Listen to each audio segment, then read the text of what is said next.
Hey everybody. Yeah, so it's been a week, Christmas and the holidays and everything, and wanting to really get back into regular streaming, wanting to get back into doing this on the regular again with you guys. I miss this, I need this, and the time has come to jump back into the ring, so to speak.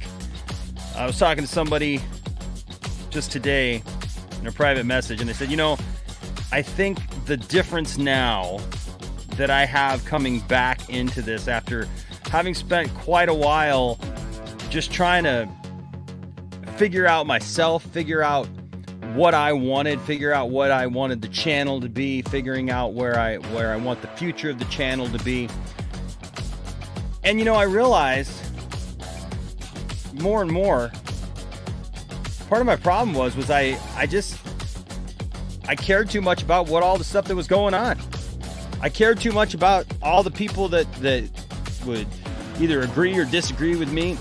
So I think my new perspective coming back is just, it is what it is.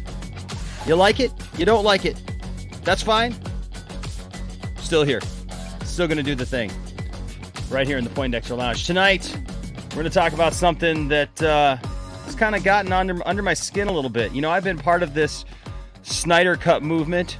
I was part of the Restore the Snyderverse stuff at first.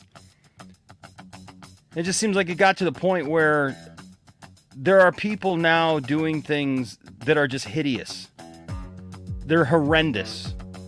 I know it's not the greater scheme of all the people that are a part of this group. I've met too many really great people as part of the Snyder movement, whatever you want to call that. I mean, there's people who just hate Zack Snyder just to hate Zack Snyder.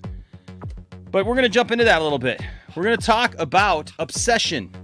How far is too far? And looking at this new DC universe that's about to get laid out in front of us here in the next couple of weeks, I wonder to myself, is it already dead on arrival? Is the Snyder Cut movement, the Snyderverse movement, as big as we say it is? Is it as big as they say that it is? And will it have that much of a lasting impact on whatever it is James Gunn wants to do? Or will it barely be noticed? I think it's a legitimate question. And I think it's a question that a lot of people don't want to ask themselves. I think it's a question that a lot of people don't want to get into. But we're going to get into that tonight. So hey, kick back, relax, invite somebody, will you? If somebody should be watching this program, invite somebody. We will be taking some calls later on because I want to hear your opinions. I want to hear from you guys what you think about this. And have things gone too far? And is the new DC dead on arrival? And what the heck is up with Zachary Levi? Next, here in the Poindexter Lounge.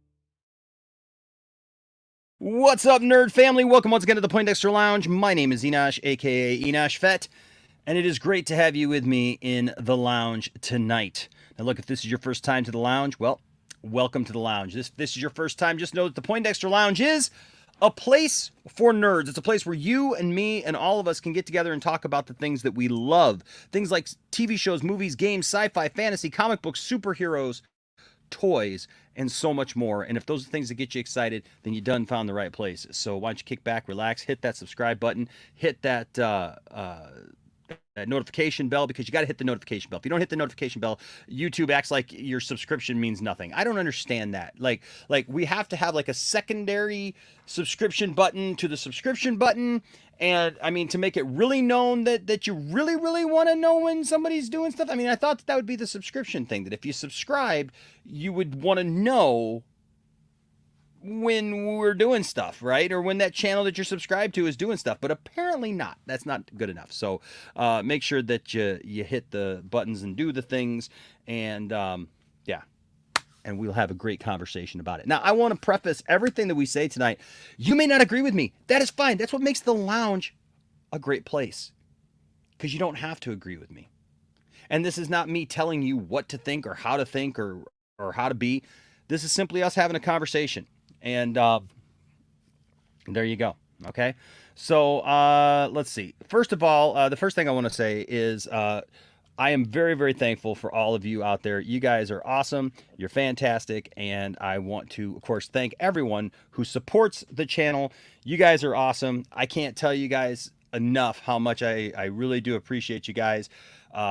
You really helped make my family's year, our Christmas, our whatever, birthdays, whatever, man. I'll tell you what, it really, you guys really come through. And so I appreciate it from the bottom of my heart, and of course, all my family's heart.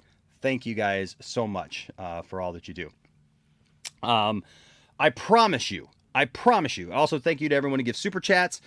You guys are fantastic as well. You guys make the show exciting, and get your statements in, get your thoughts in. And then, of course, if you want to, if you want to support the channel in any other way, you can do that. All those links are down in the description below. Also, we do have some new shirts and some new things at the lounge.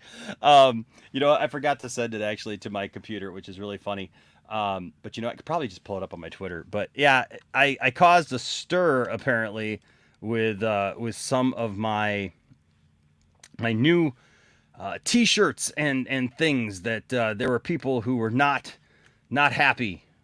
Some who were happy, some who were not happy, which just goes to show you can't please everybody, and why try? So there you go. So I'm not trying to please y'all. If you like something I do, great. If you don't like something I do, hey, that's fine too. And we'll be good. We'll be good. It is getting to be the end of the year. I hope that if you all celebrate Christmas, for those of you who celebrate Christmas, I hope that you had a Merry Christmas. If you celebrate Hanukkah, I hope that you had a great Hanukkah and some 8 crazy nights. And if you celebrate Kwanzaa or whatever you celebrate at this time of year, I hope that you had a good one with you and your family. My family and I, we had a great Christmas ourselves, and really just got to spend a lot of good quality time together. And I think, that's really the most important thing for me. That's really the most important thing. And speaking of which, I'll show you the shirts in just a minute. But speaking of people that mean a lot to us, my good friend Greg at bullysticksdirect.com, he's a really great guy, and you guys should go and check out what he is doing over there at Bully Sticks Direct. Now, I know we talk about Bully Sticks Direct. You guys know I do all these videos with my dogs and everything. We try to make it fun, but seriously, my dogs love these treats. They have a whole collection of treats. It's not just like one treat or 2 treats or like 1 or 2 just different versions of it. They have literally a plethora of stuff, of treats and chews that are all natural. And look, they're all natural, preservative free, no added hormones or antibiotics. It's a single source supplier. I keep saying this. There's a telephone number right there at the top. Look at there, telephone number right at the top. You can call them. You can actually have a conversation with somebody, right? And they've got all kinds of stuff. They got bully sticks. They got braided bully sticks. They got turkey tendons. The dogs love the turkey tendons and the braided bully sticks, I swear. The taffy gullets the dogs love. The tendons the dogs love. There's just all kinds of different chews and things that will keep your dog's attention. And that's really what it's about, I have 3 very active dogs. They're young dogs. I've got one that's what 7 months old, maybe 6, 7 months old. And then I've got a 2-year-old and a 4-year-old. And they're very active, man. They're running around right now. There's snow outside, they're doing that. But having a bully stick in whatever form helps to alleviate boredom. It lessens anxiety. And it's just fun and it's healthy. And if you go to bullysticksdirect.com and you use the promo code Poindexter, you get 10% off your order. So there you go. You can't beat that, right? So go show my friend Greg some love. All right, so let's see. Before we jump into everything, I do want to say hi to everybody in the chat. Now I got a list this week of people that I got to get things to, and so know that if you got something coming, if you got a prize coming, if you got a shirt coming, if you got a hoodie coming, if you got something like that coming, that is either through one of the giveaways or because of your level on our Patreon or the membership, it is coming. Okay, I got my list. I got my stuff that I got to do, and I'm gonna get to it. And I see Zeno's already in there. Zeno's one of them. He's got one coming from when he was on our highest list. Still, I sent him one, but I got to send him another one. You do suck says what's up. Good to see you. Laser Luke says Merry Christmas, Enosh. Love Laser Luke. Luke is a great guy. What's up, Jasonese? Says bring the heat, Enosh. Don't let up.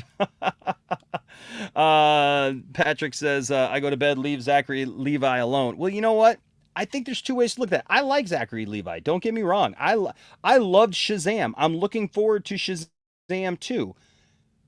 But there was a couple of things about that statement, and we're gonna watch the statement tonight. There were a couple of things about that statement that I did not appreciate, and I didn't think that we're on the up and up. For somebody who was saying that, you know, they wanted to be on the up and up, and he didn't like liars, and he didn't like, you know, things. There was a lot of his opinion, and I get where he was coming from. I do. So do know that this is not just going to be an attack on anybody, but it is going to be a conversation in truth. Can we say that? All right, let's just say that. What's up, Anthony? What's going on, man? Says hello, Enosh. How was your night? I hope the new Superman movie is good. Don't we all? What's up, Todd? What's up, Todd Fair? There's my buddy Todd Fair. Merry Christmas to you, my friend. Says the new DC will be great. Have faith in the MCU. I mean, James Gunn. I see what you did there, buddy. I see what you're doing. What's up, Jared? Jar Jar's Faja says, hey, y'all. Hope y'all Christmas was good. It was. I had a great Christmas. Oh, you know what? I am. He's not here. Hopefully, maybe William will pop in later because I got something to show him. But I'll show you guys here in just a second. Let's see. RJ's here. What's up, RJ? Merry Christmas to you, my friend. What's up, Film Goblin? Good to see you. Music Man is here. Good to see you, Music Man. Says at this point, fan obsession has gone too far. It's one of the things we're going to talk about tonight. RJ says, did you hear about Twitter shadow banning the Fire James Gunn hashtag for violating their rules and policies? No, I did not. Won't appear on trending or trending for you anymore. They killed it real quick. Well, you know, let's save that idea. Let's save that idea and come back to that, because where part of me gets it, another part of me, this is again a truthful conversation, right? People should be able to, in a respectful way, say their feelings. And if they are disappointed with James Gunn, even though he hasn't even showed us what he's doing yet, so far everybody being pissed off is all based off of the fact that we're not getting Henry Cavill. That's what everybody's pissed off about. And before we jump into this, I'm just going to tell you right now, they're a bunch of hypocrites. Everybody involved in this nonsense is a bunch of hypocrites. And here's why. Because had James Gunn come out and said, we got Zack Snyder back, he's going to be directing Justice Leagues 2 and 3. Yep, and then we got him on a Man of Steel movie, Man of Steel 2, and we're moving forward with this, and here we go.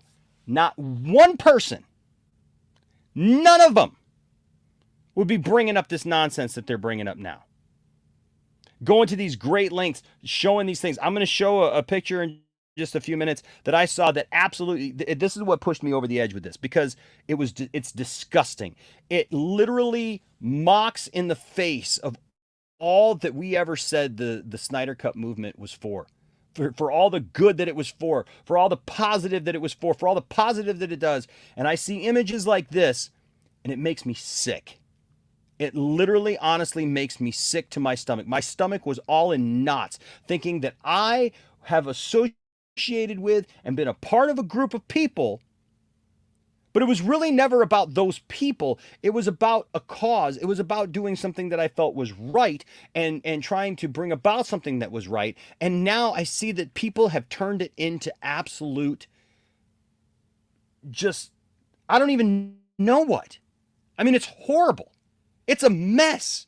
It is literally a mess. I've seen people going from saying, well, James, why couldn't you give us like 2 movies or 1 movie to just, collaboratively like bring it together, all the way to somebody demanding 8 more movies from James Gunn or they would not be happy. The Snyderverse people, these loudmouths, the ones that are out there that don't represent what we stood for originally, that have gotten so far, they've lost the plot so far back that they don't even know what they're fighting for anymore. They honestly have no clue what they're fighting for anymore. And now it's just targeted aggression against people.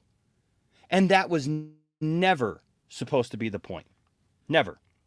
So I want to go back to that. I saved it, RJ, and I'm going to go back to that Twitter shadow banning thing because I did not know about that.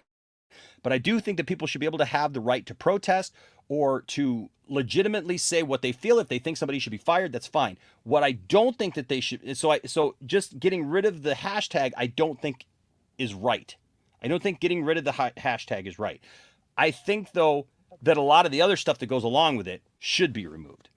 What's up, Benimus says, what's up, Enosh? Hope you and your family had a Merry Christmas. We did, thank you. What's up, the main man? There's the main man, says, hello, Enosh, to be back here again.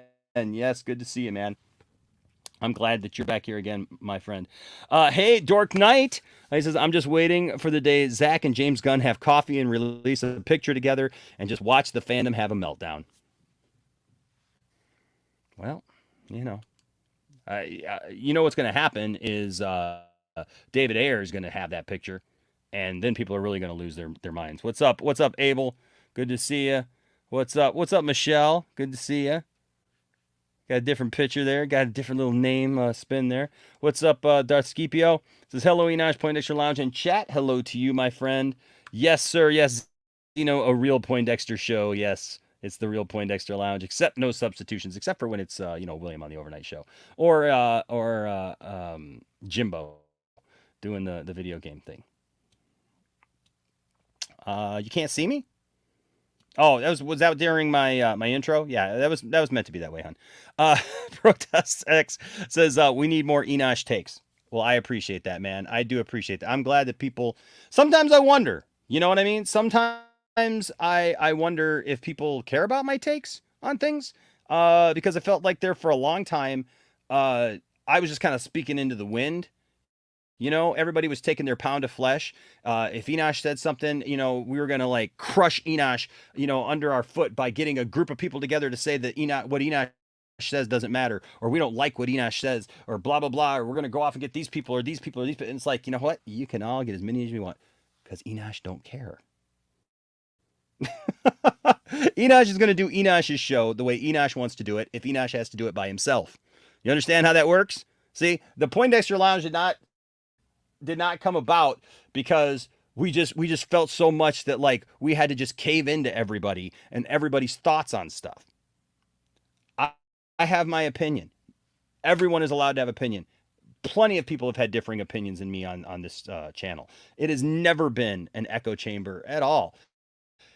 It's just that if people want my opinion, then great. We'll give it to you. Yes, restore the Enosh verse. I like it.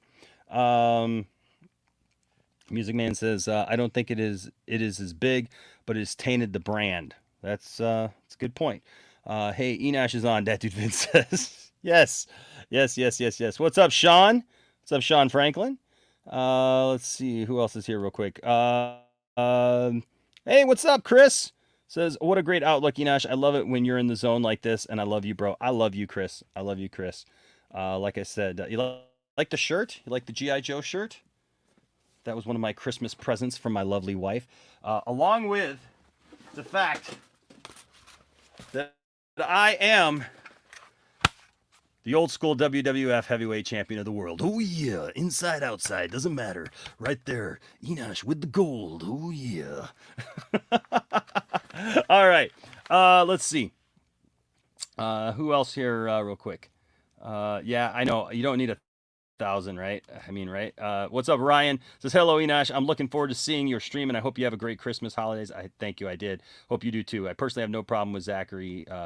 What he says. We're gonna get into that a little bit tonight. Richard Gilbert. Good evening, Enosh. Good evening to you, sir. Cherie is here. There's Cherie. Oh, I love Cherie. What's up? What's up? James says, hey, it's been a minute. Hope you all had a great Christmas and everyone as well. Yes, we are. Thank you. Thank you. Thank you. Thank you. Spherical Man is here. What's up, Spherical Man? Yes, shirts and things.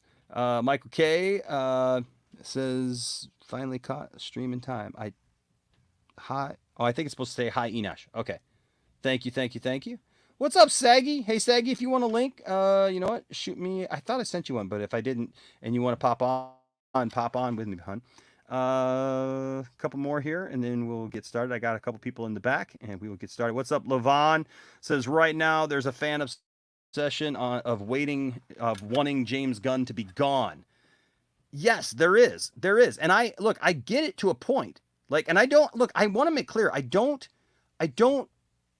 begrudge anybody feeling that way because I said it on Twitter, and I've said it to William and a couple of others.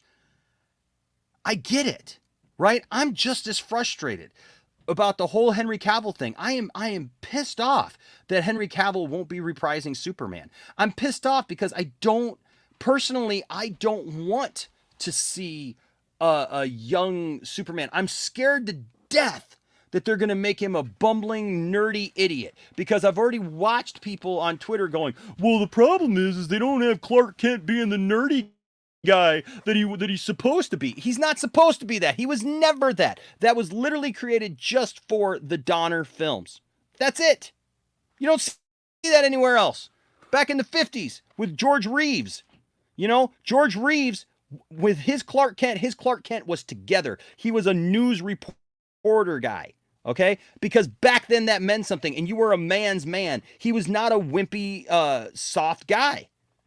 And that was not something they did that specifically to show the differences between Clark and Superman. And in that universe, Superman is the real person. Superman is the real person. But that's not how he's been. Clark is the real character.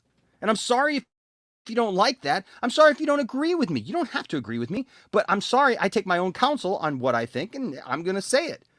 And with everything that I've read, watched, absorbed, besides that incarnation or what those producers did with it, because they later produced a Superboy show that tried to do the exact same thing. And so this gets in people's heads that this was it. This was what it is, because a lot of us grew up with that. And so a lot of people, they don't know any different.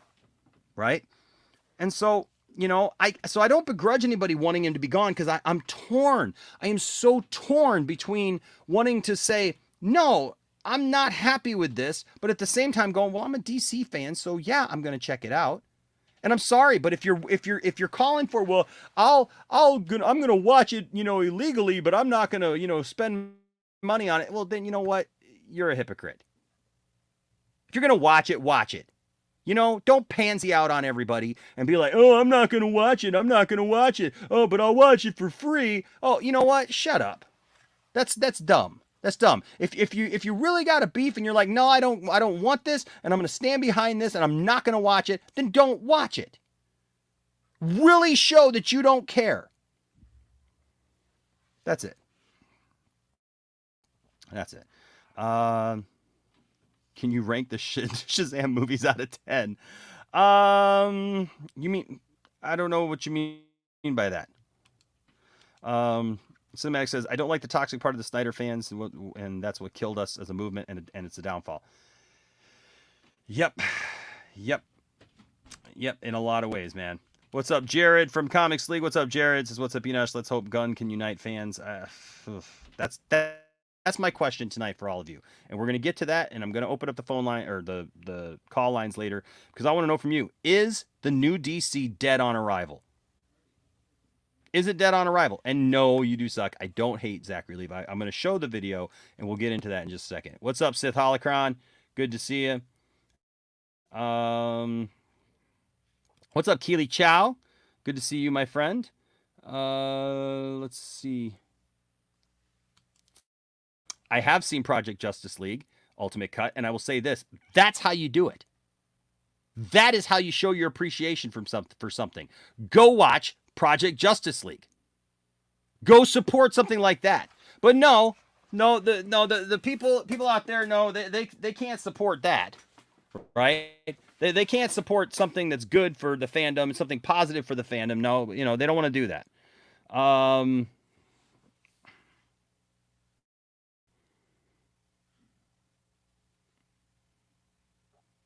Yeah, I'm disappointed in many people in the fandom crapping on Project Justice League because it featured characters they didn't want and it betrayed Zach's vision. Whatever.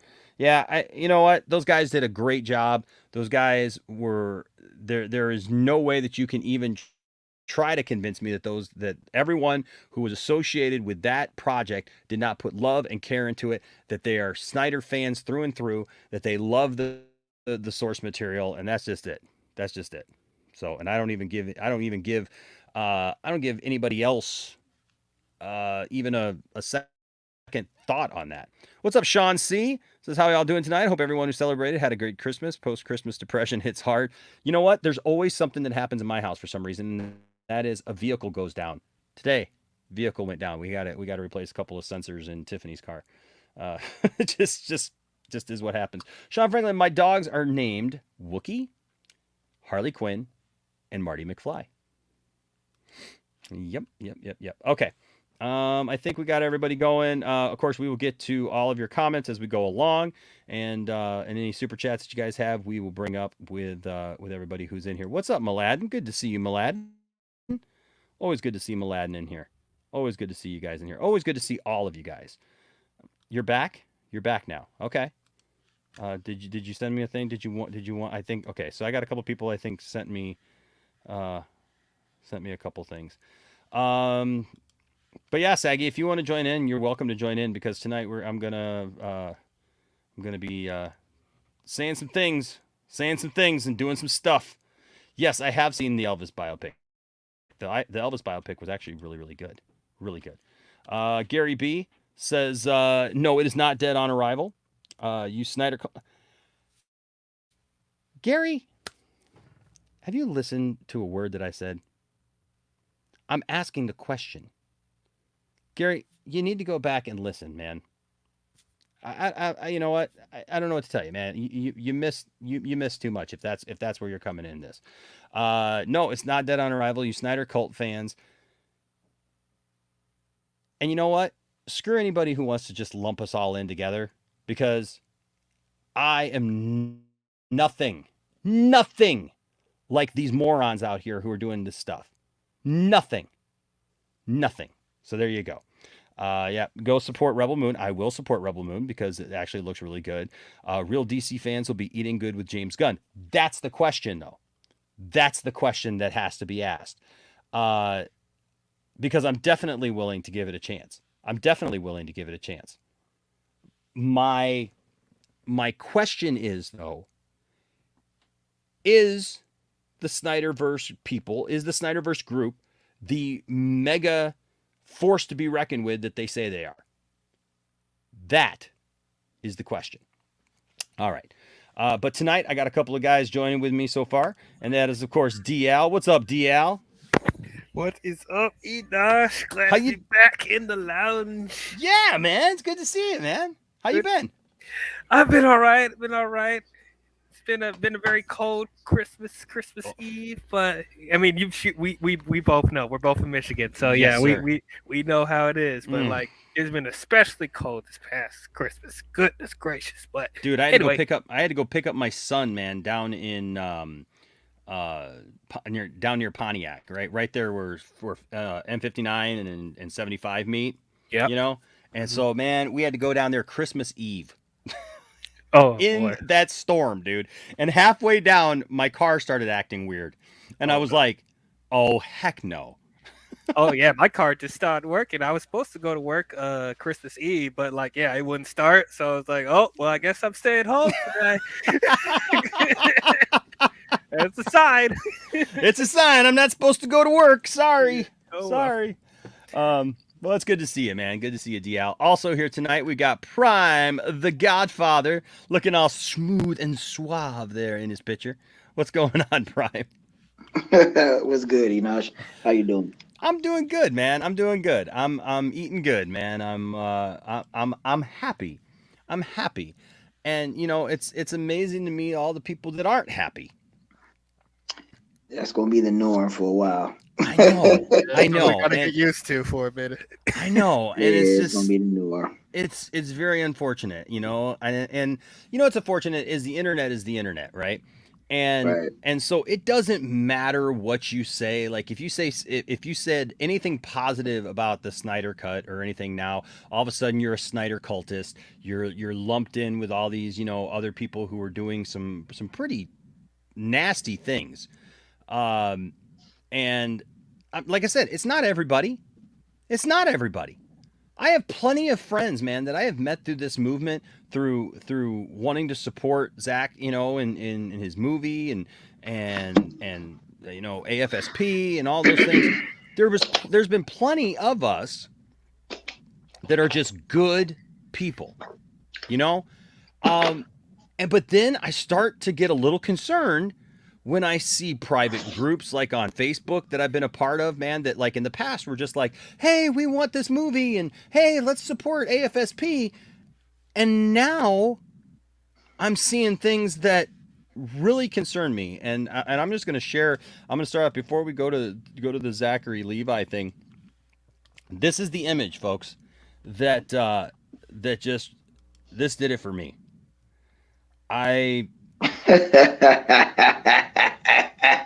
Wow. I'm sorry, but to me, this is disgusting. Well, you gotta look. Hold on. Let me say though, this right here, okay. I have personally, I'm not talking some rhetoric. I'm not talking some hyperbole. I'm not talking about just all in all. I have personally now seen people make death threats online towards James Gunn, towards other people now in the regime, Peter Safran, and others, and this is superhero stuff. This is literally superhero stuff, and there are people out here taking this way too seriously. And when you start depicting people being beheaded because an actor is no longer going to be in a role, even if I was ready to scream from the housetops, you suck, James Gunn. Okay? And you can have an opinion like that. But when I see actual people like cheering for the man's death, hoping for the man's death, joking that maybe the man might die so that we can get what we supposedly want, how is that part of anything that we have said that we were for the last 4 or 5 years? How? Yeah, that this has gone too far. Like you said at the beginning, and I've stated as well, it can be a little bit ridiculous, but then at the same time, most of these weirdos and idiots and normies, they hypocrites anyway. So, yeah, but this right here, the reason why this got my my notice, this person leads a Facebook group. Oh, that's a red flag already. I mean, but this person leads a group. This person leads a Facebook group that people who just supported Zach or whatever used to come to. We used to trade ideas. We used to have fun. Now we're seeing this kind of push. I mean, I get it that there's the weirdos. The problem that I'm having, Prime, honestly, the problem that I'm starting to have is that it's going now beyond that, where it's no longer about the things that we've said that it was about when I was a part of it, and doing the things. It's not right. It's just not right. I mean, if we said that, if we claimed like, well, hey, we raised almost $1 million, to save lives and stuff, and yet you're calling for the death of someone just because you don't like their choices so far over superhero movies? Well, that's why I say I call them idiots, because there isn't anything that has been chosen. Don't nobody know anything. They're just souping up stuff up in their head, and they don't know what's going on. So they can they're making themselves look stupid. Now the suggestions and some of the considerations that was presented, that means they don't know nothing about DC lore. So, and they just basically know the basics, because all the stuff that has been put out there and anything that is talked about, because the only thing that James Gunn has put out and what he's going to base the universe on, and some of the things that he's highly considering, we're going to get a continuity, and we're also going to get Elseworld. Yeah. Now, for some of the Elseworlds, he's basically really looking at the Justice League Unlimited, and then the Justice League animated series. He's going to use some adaptations from that. He also put stuff out for Mr. Terrific. He also did stuff for Jonah Hex. These are, if you're a hardcore aficionado like myself and like Enoch and some of the others that could be in here, if you are, then you know DC backwards and forwards. You say what again? It's funny you didn't mention me. It's like, I guess DL, but oh, you're talking about what's that? Oh, okay. I mean, there's all characters that he's going to implement, and on what he's looking at to suggest. Like when he did the poll for the actual characters, when he did it on Mastodon. And he did the voting. He tweeted out and said that it was amazing that a lot of people wanted to see Booster Gold. I was like, what? Really?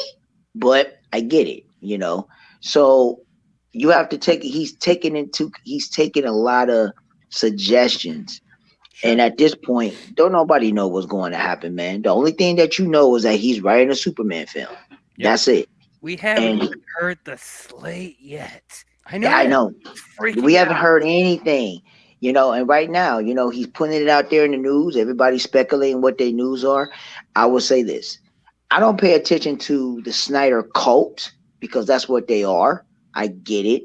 They're a little bit delusional. They're a little bit over emotional, but they're entitled to do so because they're making themselves look stupid. And with themselves making themselves look stupid, those are the hypocrites. Well, and I would say that usually, Prime, and that has been my position for a long time. Now, on the flip end of that, Fourth 1000, I will say this: Gunn is all about edgy jokes and things like that, and I'm sure that he can, take the criticism. I'm sure that he's not, running away, based on that. But I will say this though, and that is, regardless of jokes, of anything else, it is not a good look. And the problem that I have right now is with this whole thing is that it's starting to gain attention in the mainstream. You got legitimate now news coverage of the fired, James Gunn trend and other trends that have been going on, and people seeing that people are not happy with James Gunn based off of so far just one thing, because like you said, it's not that they can even judge him right yet on something he's actually done. Nobody can say, well, I don't like his version of something, because we don't know what his version is. Exactly. We're not going to know anything until the end of January, beginning of February. So right. People might as well just get ready. My concern is this though, is that it's getting national coverage. ABC covered it, just recently. Other things are covering it. Does that create now something though, that if they're getting that kind of attention, it's not going to slow down? And if they're getting that kind of national attention, international attention, whatever, does that start to plant the seeds for the next thing to be a failure. No, actually, it's good recognition because for the simple fact is that it's called making people acknowledge and making them knowledgeable, and also making them aware. You got to remember, there's a lot of people that don't have social media, and if they do have social media, they don't be on it. So you got to take that into consideration. The normies are the ones that you really got to, look at. They could be easily influenced, but then at the same time, once you plant the seed of, well, this is about to happen, something is going on, they can be easily, how should I say, you could change their minds relatively easy. Because once they see it and once they hear some news, I'm talking about concrete news that they can actually see from the actual source, then all the other stuff, that's all the stuff that's making up by people, they're not going to listen to that mess. So again, like I said, the people that's in the uproar, being stupid, being weirdos and idiots, let them. Because right now it's just it's entertaining to the delusional nincompoops, that's out there. They don't want to think with a common sense mind. They want what they want. That's fine. You're not going to get it. You just got to wait to see what's going to come on out and take it for what it's worth. If you're a DC fan or a hardcore DC fan or an aficionado, you should be waiting and wait to see what is going to be presented and then wait for the first movie. Because I'll say this, James Gunn is under a lot of pressure, and I'm not talking about developing the universe. He has to make Superman, this movie that he's doing, he is under immense amount of a lot of pressure. This is not something that's just going to be easy to do. You got to remember, he has to. Man of Steel is the top tier, and if people don't think that, then you're gone, because there's no way in heck you boot up Man of Steel, and just watching the first 20 minutes, you're already on a ride. So, and just the visual effects and just everything that's in it from just the top. So it is what it is. Whatchamacallit, trio tactics. She's right. They got to grow up. You got all these man babies and these women babies. They acting like children for no reason. You can be passionate, no doubt. I'm passionate too, but at the same time, these people just got to grow up, man. You just got to wait. And like I say, James Gunn is under a lot of pressure, man. He really is. He's not going to direct the movie. I tell you that now. He's not going to direct it. He's going to write it. No, I don't think so. Because I don't think so. I'm going to tell you why. Because he has a task. You got to remember, they got to get this universe. They got to get this casting together. They got to get these movies right. They got to start getting ready for production. Because the thing is, right now, what they're doing is that they're getting a slate together. As of next year, they got to get the people they got to cast for Superman. And I'm telling you, people might say, well, how do you know, Prime? I'm telling you from business. San Diego Comic-Con in 23, they have to bring out their new cast at San Diego Comic-Con. Or some of the people that they hired, they got to bring out that new cast. Because Man of Steel, the new Superman film, after they get it, after the writing is done, I will say this movie has to hit theaters no later. The earliest will be in 24, beginning 25. It got to be out, because for the simple fact. So this year, like I said before, and I've been saying it for weeks, for people that listen to me, I've been on this panel and other panels. 23 is the year where they getting everything built up. They got 6 months to get a new cast. 6 months. They got plenty of time to get casting, to get stuff together. We're going to get the first slate. They got plenty of time to get stuff together. So people just have to be patient and just wait to see what they're going to present. Because I'm telling you, if it's trash from the presentation of what they got going so far, they going to hear it. And if that Superman is messed up, it's over. They're going to have to get rid of him and do something else. So that's why I say he has to come correct. This is not going to be an easy task trying to start this off with a Superman film. All right. So, you know, you got to look at it like that. Now, I'm still having problems with where they're going to put Blue Beetle, because it ain't going to make no sense to start this new reboot with Blue Beetle being a start movie. It got to either be after the Superman movie, or you got to find a way to write it to integrate it into that universe if you're going to make a continuity universe. So they got a lot of problems that they got to figure out, or they got to do some shuffling. That's what they're going to have to do, especially with Blue Beetle, because I think they're going to have to push it back a year or have it come out after the Superman. It won't make no sense. I think a lot of people will agree Blue Beetle should not be the first movie for this reboot. It should not. No, it shouldn't. It should not. No, absolutely not. Absolutely. So not. you gotta look at it like that and be like, they got some stuff that they got to do.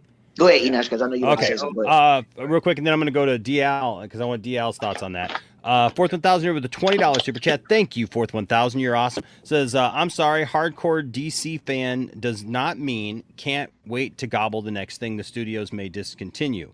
WB is not DC. They just control the movie IP. If they handled your food the way they handled the DCEU, you'd be livid. So, Fourth 1,000, I will say this. I agree with you. I don't think that you just have to take everything as it comes along. If you don't like it, you don't like it. I've said for sure, look, I could be sitting here in a few years from now going off on the fact that I absolutely hate what DC has become. And we could be doing videos nightly, 2, 3, 4 years from now, talking about how they have just ruined this and put it into the ground.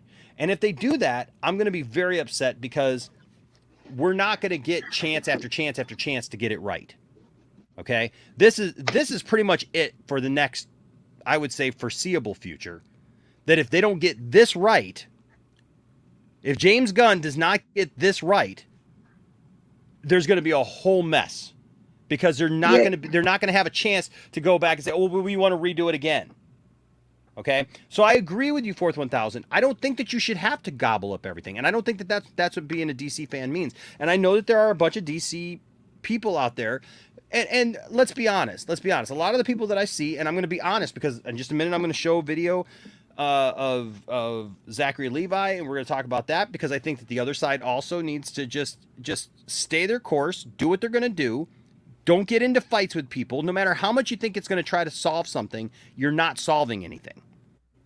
You're digging the hole deeper for some of these things about, James and Zach and, and other people. It's not worth it. So wait till the slate comes out, put the slate out, and then let people make up their minds as they see the returns on it, as they see the pictures that come back on it, from the sets, as they see as they hear the rumors of what the movies are going to be about, as they start to see the trailers coming out for these new, movies and this new thing, because this could be a thing. Literally, Fourth 1,000, we could be sitting here, and I say this as somebody wearing a Batman v Superman hat because it's one of my favorite movies of all time.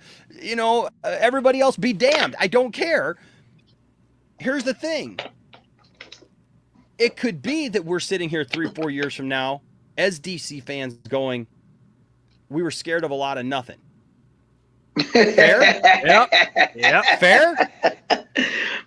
Right? That's what I said. People I can sit here. Look, I can sit here in 2022, the last week of 2022, with my knowledge of what's going on, and it's very little, right? It's very little compared to what's out, to what obviously James knows and stuff like that. I have my concerns. I have my fears. But honestly, those are grounded just in the simple fact of we don't know what's next. Right. That's what those fears are grounded in.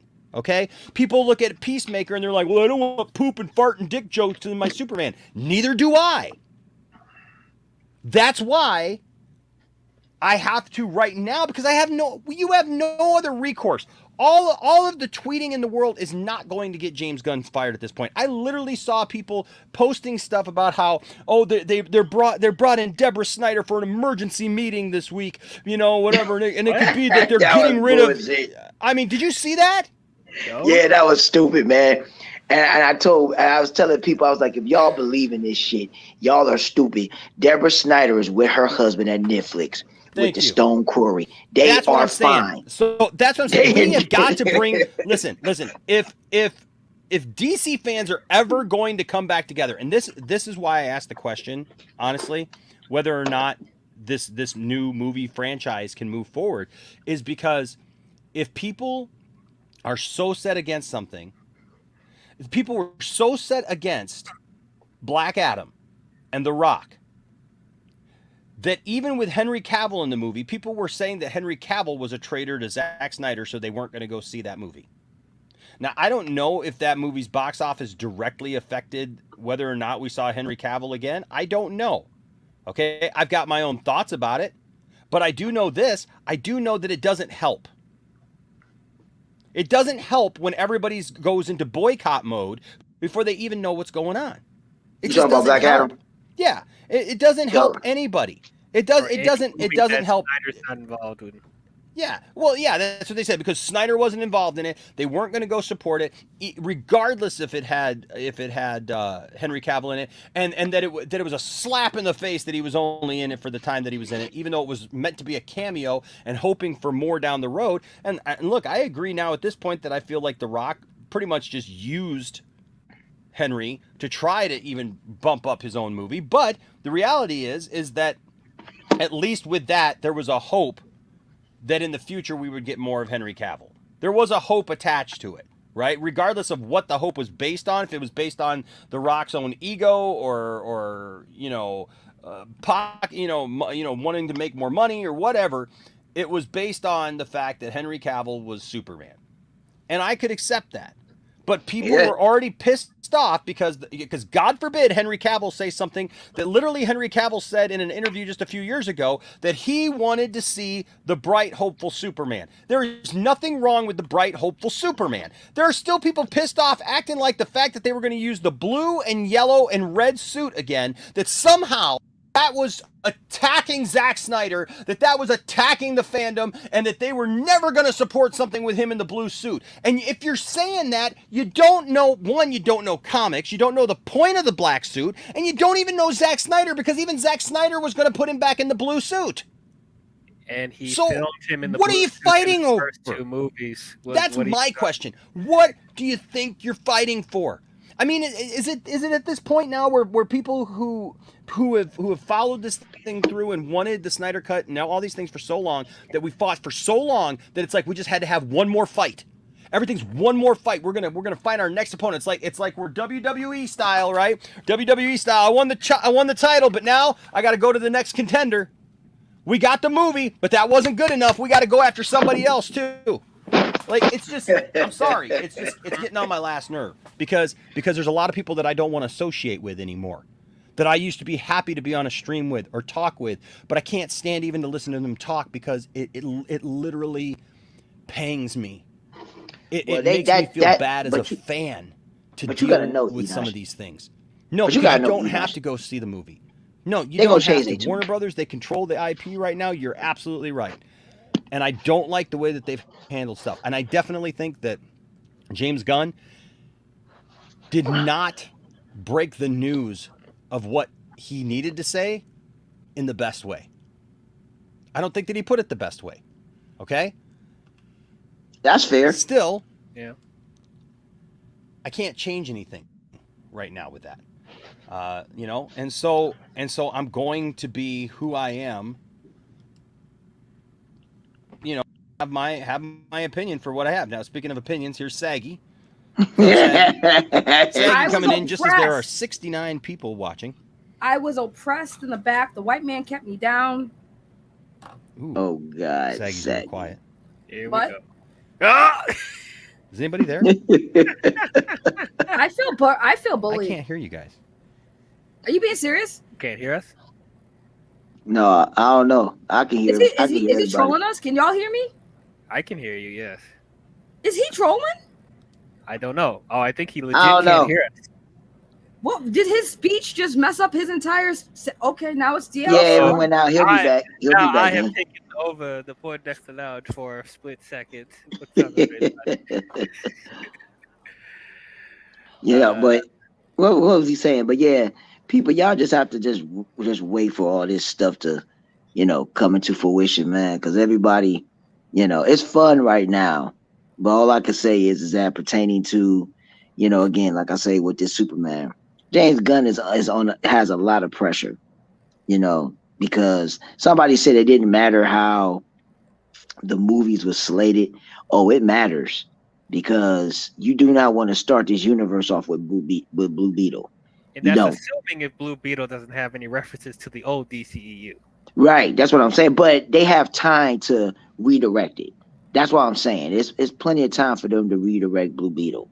So it's not really a big thing. We just have to see how it's going to be executed. That's what matters, is the execution. You know, I still believe that Flash needs to switch places with Aquaman because Flash needs to be the last movie of the year. It literally needs to be the last movie of the year. Will they change it? You say what?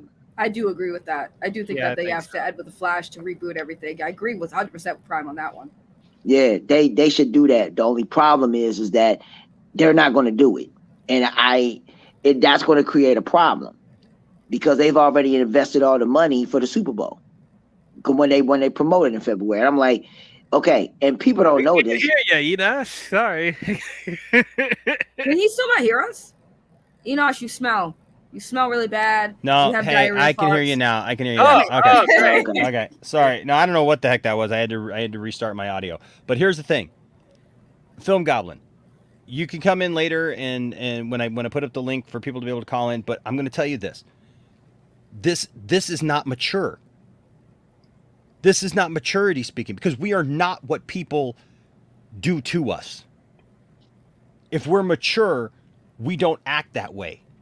You don't act childish because somebody else acts childish. I'm right there with you, dude, but I'm not going to blame just Snyder haters. There was a time, dude, where I would go after all the Snyder haters. And the problem is now, though, that a lot of the arguments against the Snyder fandom are becoming legitimate.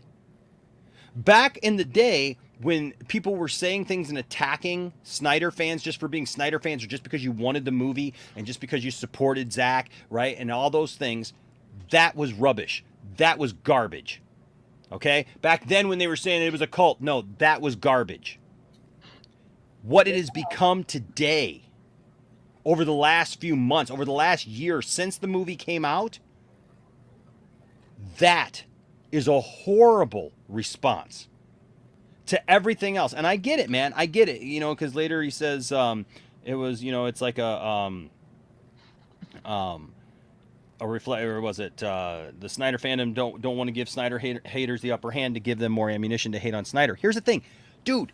You're not going to convince anybody. I'm not going to convince anybody that if they don't like Zack Snyder, that all of a sudden they're going to pick up one day, like because we got into a Twitter war or because we made enough videos or whatever. We are never going to like pop in there and then they're going to go, you know, I really hated Zack Snyder before, but you said something in a way that I get it now. You know what I mean? Like, there's always going to be some people who discover a movie that they didn't follow before or whatever. But we got to stop worrying about giving up. We're not giving anybody, we're not taking away the upper hand from anybody by members, people who are prominent in our groups now going out and saying horrible things, death threats, joking about the death of people, saying that wouldn't it be better if somebody died so that we could just get what we want. I'm sorry, but I don't want to be a part of that. Enosh Fee will never be a part of that. Poindexter Lounge will not be a part of that. I will draw my line in the sand and tell you right now, I will not stand for people threatening people. I will not stand for people making threats towards people. I will not stand for people even joking about it, because you know what? If I gave my friend Matt Jarbo enough of a hard time over the horrible things that I still think that he said, and I know that he feels a way about it now that he feels a way about it, but I felt that it was in bad taste. He felt it was in bad taste. Other people thought it was in bad taste. And we'll call anybody on the carpet over stuff over Amber, right? Mm-hmm. Then what about us? Then we have to hold ourselves to the exact same thing. The exact same thing. Or we are no better. No, you don't get to make jokes about death. You don't get to make jokes about the lives of people or their livelihoods or anything like that because you just want a superhero thing. That is not real life. Go get a freaking job. Go support a family. Okay? All you trolls who want to come in here and like you can't stand the fact that I have a loving family. Oh, you know what? Tiffany is the happiest woman that you're probably ever going to find, and I'm the happiest man you're ever going to find in a relationship. 10 years strong. Love that woman with all my heart. And I'm sorry that you guys will never know the feel of another human being so that all you do is troll people. Until I steal your wife. I'm just saying, I'm sick. I'm sick and tired of seeing this kind of stuff. No more excuses. Okay? How about that? No more excuses. No more lies. No more jokes. No more nothing. Talk about the stuff that you love. Enjoy the stuff that you love. If you don't want to watch it, don't watch it. If you don't support it, great. Don't support it. I say you should be able to use the hashtag fire James Gunn if you don't want James Gunn to be in that position anymore. But when you push it over the line and you start putting up pictures that depict the man decapitated, you went too far. And I won't support that. You can say whatever you want to. He's not a real Snyder fan. You know what? Zack Snyder doesn't want you doing that crap either. Sure don't. Zack didn't ask you to do that nonsense. You think Zack Snyder wants people depicting other people being killed in support of him? What kind of moron do you have to be? Enosh, what are you talking about? He did depict a dead body, that bird last year on Thanksgiving. He showed the dead bird. He showed it. That means death to all traitors because it's a dry chicken. Sure. Turkey. A dry chicken? That was Dry chicken? No, but see, here's the thing. That turkey was a crisis. That turkey was the crisis. It needed some freaking gravy. It was dry as hell. All right, DL. Yeah. I'm sorry, my audio got messed up and I came back, I wanted to address that. DL, what are your thoughts, man? I mean, yeah, I think the fandom is gone out of control at this point. I pretty much I agree with pretty much everything you're saying. That, like, you know, it's gotten to a point where I sometimes feel ashamed to be a part of this because of how toxic it has gotten. And this is just over a filmmaker's vision of comic book characters. Like, it's just gone so completely insane. I don't know. I said numerous times that, you know, I'm a DC fan before I'm a Snyder fan. I love Snyder. I think he's one of my favorite directors, but like, he's not the be all end all for me when it comes to these DC characters. And it's like, it pains me to say this, but like, you know, we enjoy what he did with the DC characters, but we have to accept that the majority did not.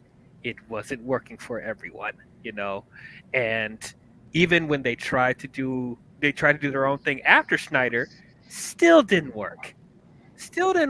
Everything was a mess.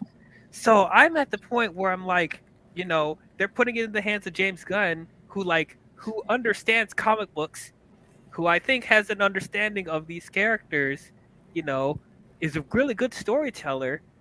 Like, this is the best case scenario. And along with Peter Safran, who has produced a good amount of DC films, so he understands what does work and what doesn't work, this is probably one of the best case scenarios DC could have right now. So, like, if you're truly a DC fan, you should be more, like, embracing it, you know? I mean, yeah, you can have your skepticism. I do too, because I also don't want James Gunn to put his wacky, like, dark, weird humor on every character. I don't want that. But I'm sure James Gunn is mature enough to know that Superman, you know, is not supposed to have that tone.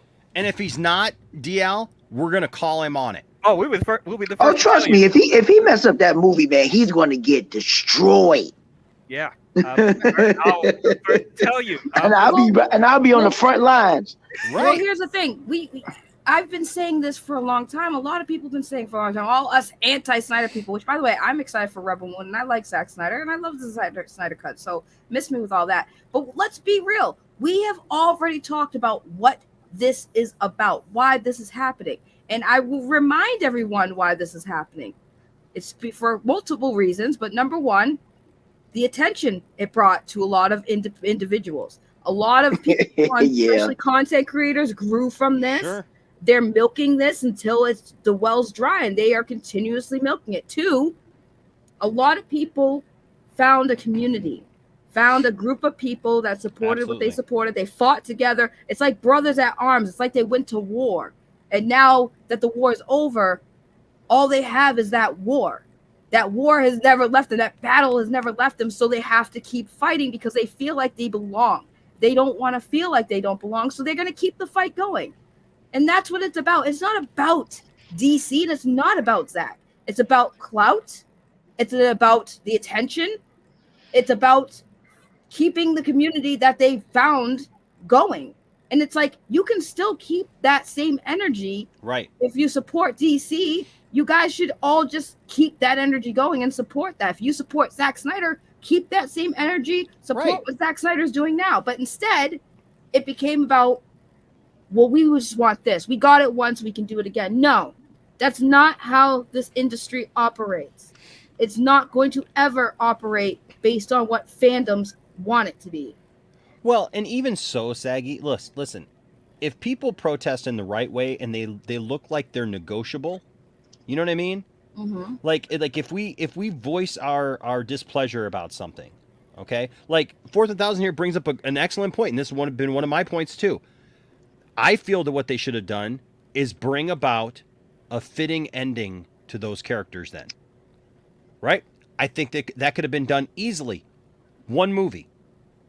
They could have done one movie, not the 8 that somebody else was like going off on, because we got to have the Batfleck movie, and we got to have Man of Steel 2 and 3, and we got to have Justice Leagues 2 and 3, and then we got to have a Joker movie. Like but that was supposed to be the Flash. Yeah, that was the plan. They're adding freaking movies as we go along. You know what I mean? And so it's like, no, you're not going to get 8 more movies. Okay, stop that. But Edosh, that's what the Flash is supposed to be. The ending of that era. I get that. But even that, Saggy, that's one thing that I do have to say. It does frustrate me, the fact that supposedly Gal Gadot and Henry Cavill have been cut out of that film now. That they literally went to the point of shooting scenes with them, and now it's possible that those are out.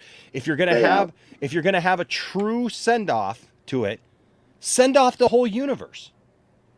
You know, don't half-ass it. You know, make it complete, because that's what a lot of people want it for. Now, listen, complete doesn't have to be that you get Justice Leagues 2 and 3. You know what I mean? Like, I would love for that. I would love nothing more than that. And I'll go further than DL, because I will say I am absolutely attached to the characters that Zack Snyder made, because I love his interpretations of those characters. Yep. Like, that's my favorite.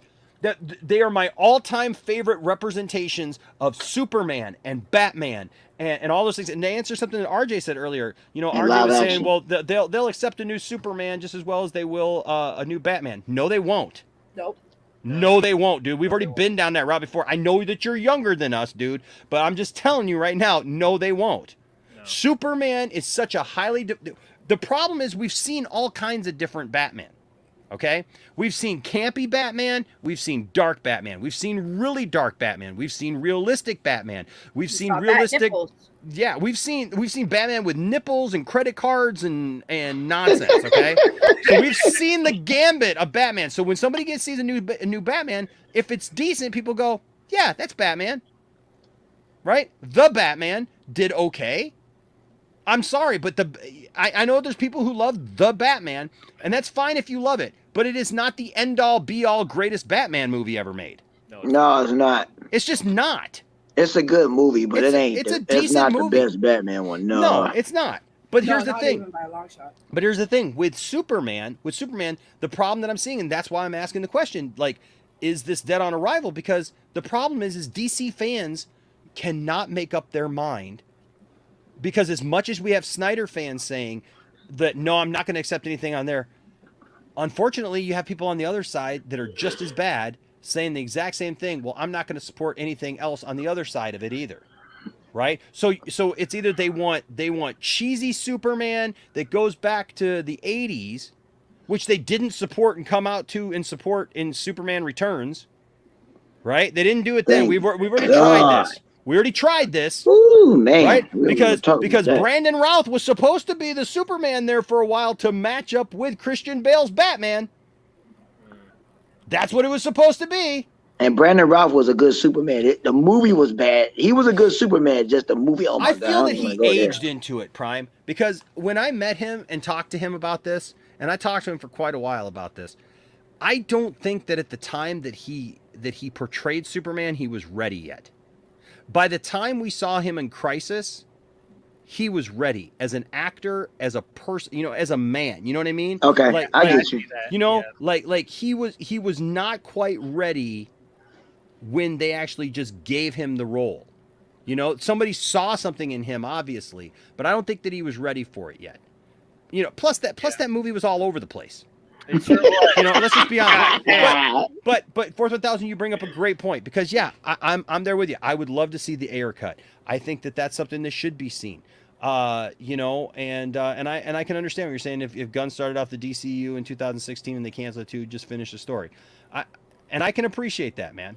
And you know what? I'll say there are ways of stating things, and because Fourth 1000, I think that you can state something without becoming like lowest common denominator. You know what I mean? That's the one thing that I give the people who watch Poindexter Lounge. I give you guys the benefit of the doubt that you guys are going to come with some maturity, you know, with your comments. Go ahead. What I would say is that, dang, I forgot what I was about to damn say. God Sorry. dang it. Go ahead, what you was gonna say, because I lost my thought. Well, Fourth 1000 here has a $5 super chat. Thanks, bud. Says Universal NBC looking to merge with Warner Brothers, so Gunn's universe is not safe either. That's just a rumor. That's not for sure. That's just a rumor, man. Yeah, that's a rumor. And honestly, look, if they get Gunn's universe up and off the ground, remember, you're going to have... We don't have movies yet. We don't have directors yet. We don't have scripts yet. Okay? Superman. Yeah. He's writing it. We got this outline, whatever this thing is that James Gunn has, you know, for Superman, right? But that's all we have. We don't have a director. We don't have necessarily a script yet that's done. You're looking at least 3 years. 2 years would be on. I would be actually a little concerned if they did it in 2 years. That's why I say that first Superman movie, it has to be at the end of 24, beginning of 25. Yeah. It has to, because y'all got to remember, he signed a 4-year deal. And to get it started. Now, y'all have to think about it, how they can construct this from a business point. Remember what I just said. They have the whole year of 23. San Diego Comic-Con is where they're going to get their bread and butter. You can announce your slate, but you're going to have to present your cast at San Diego Comic-Con and let people know we're about to start production, such and such and such and such in August. And the date for the movie to come out is going to be 2014 and or 2025. But they got to get it moving. And on top of that, for that time slate, they're going to have to at least have 3 movies come out. 3 at the max, 2 at the least in that year to start off this universe. You just cannot have 1. You're going to have at least 2. 3 max, 2 at the least. So to get it going. So that's why I said this year is the year where they're going to be doing a lot of this work. And with the announcement, that's just going to put people at ease to anticipate what is to come. The only thing that I'm going to say that's going to be hard is the casting, because Batman is easy to cast. I'm not even worried about that. Batman is easy to cast. Wonder Woman, I'm going to say, is 50-50. Superman is going to be the hardest person to cast, because you just can't get no lanky dude off the street. You're going to have to get somebody buff like Henry Cavill. You ain't gonna, or he gonna have to work his way up to get to that. Yeah. You just ain't, and we ain't gonna satisfy, because what they did with Brandon Routh wasn't no bulky dude. They gave him a padded suit. So and that dude is skinny, man. And I mean, Brandon Routh? Yeah, Brandon Routh is skinny, and the dude had a padded suit, and he still looked skinny. Yeah. He still looks super small. And Henry Cavill looks like Superman. That's why I said this is not going to be some easy task that people think is going to be easy. They got a wow. So, like I said, for Superman, for this first movie, James Gunn has a lot of pressure. If you cannot get it right, it's done on impact with the first movie. I mean, let's be fair. I mean, they are replacing Henry and the Witcher with Liam, even though I think it's a stupid idea and I hate everything about that. But I mean, I mean, yes and no. I kind of agree, but at the same time, it's like, how many dudes were Superman? You know what I'm saying? And Lois and Clark, that TV show, everyone loves it, despite the fact that Homeboy is a little skinny. It's still a good show. I mean, again, it's more about, can this person be Superman, and can you write a good story where people can just forget it's not Henry Cavill? Because I think if the story's good enough and the actor's decent, nobody's gonna really. I think everyone will be happy. But you're right. That, I mean, you got a point. You got a point. That's a, but you're also right. It is a lot of pressure, Prime, because everyone's gotten so used to Henry, and Henry did a good job, that now they just don't. It's kind of like the Hugh Jackman Wolverine complex, where you just can't see anyone else fill those shoes.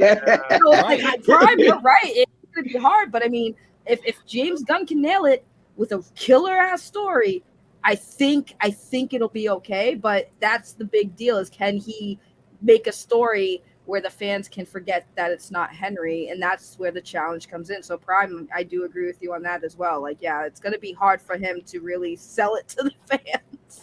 Yeah, because like I say, y'all might as well just get ready for 23, because San Diego Comic-Con is where they're going to get. Where it's going to hit. The announcement is going to be cool, but San Diego Comic-Con is where they're going to get. We ain't got to worry about Shazam 2 and the Flash and all that stuff like that. The normies, meaning the general casual audience, they don't know what's going on. Okay, if the trailer is good. If the trailer or the TV spots or whatever, and it's good to them, they'll take their family, they'll go out, they'll go ahead and watch it. Mm-hmm. But if it's not appealing, then they won't go. So that is basically what they're trying to get these movies out to. And my only thing is that how would the Flash? Oh my God, that's Super Bowl. But see, Krampus, this is where I disagree with you, because Superman is a role that is just different. It's just different, guys. Yeah, man. It can't just be anybody in the suit. No. It cannot. Superman is a different beast. He's not Batman. Batman is easy. I get where you're coming from, Krampus. I really do. That, like, the person doesn't have to be like Superman in real life. It's not that they have to be Superman in real life, but they do have to have an aura about them that they walk and live that character. Because everyone, listen, and you know how I know this? Because everyone that I have met who's ever played the character, they get it. They just get it.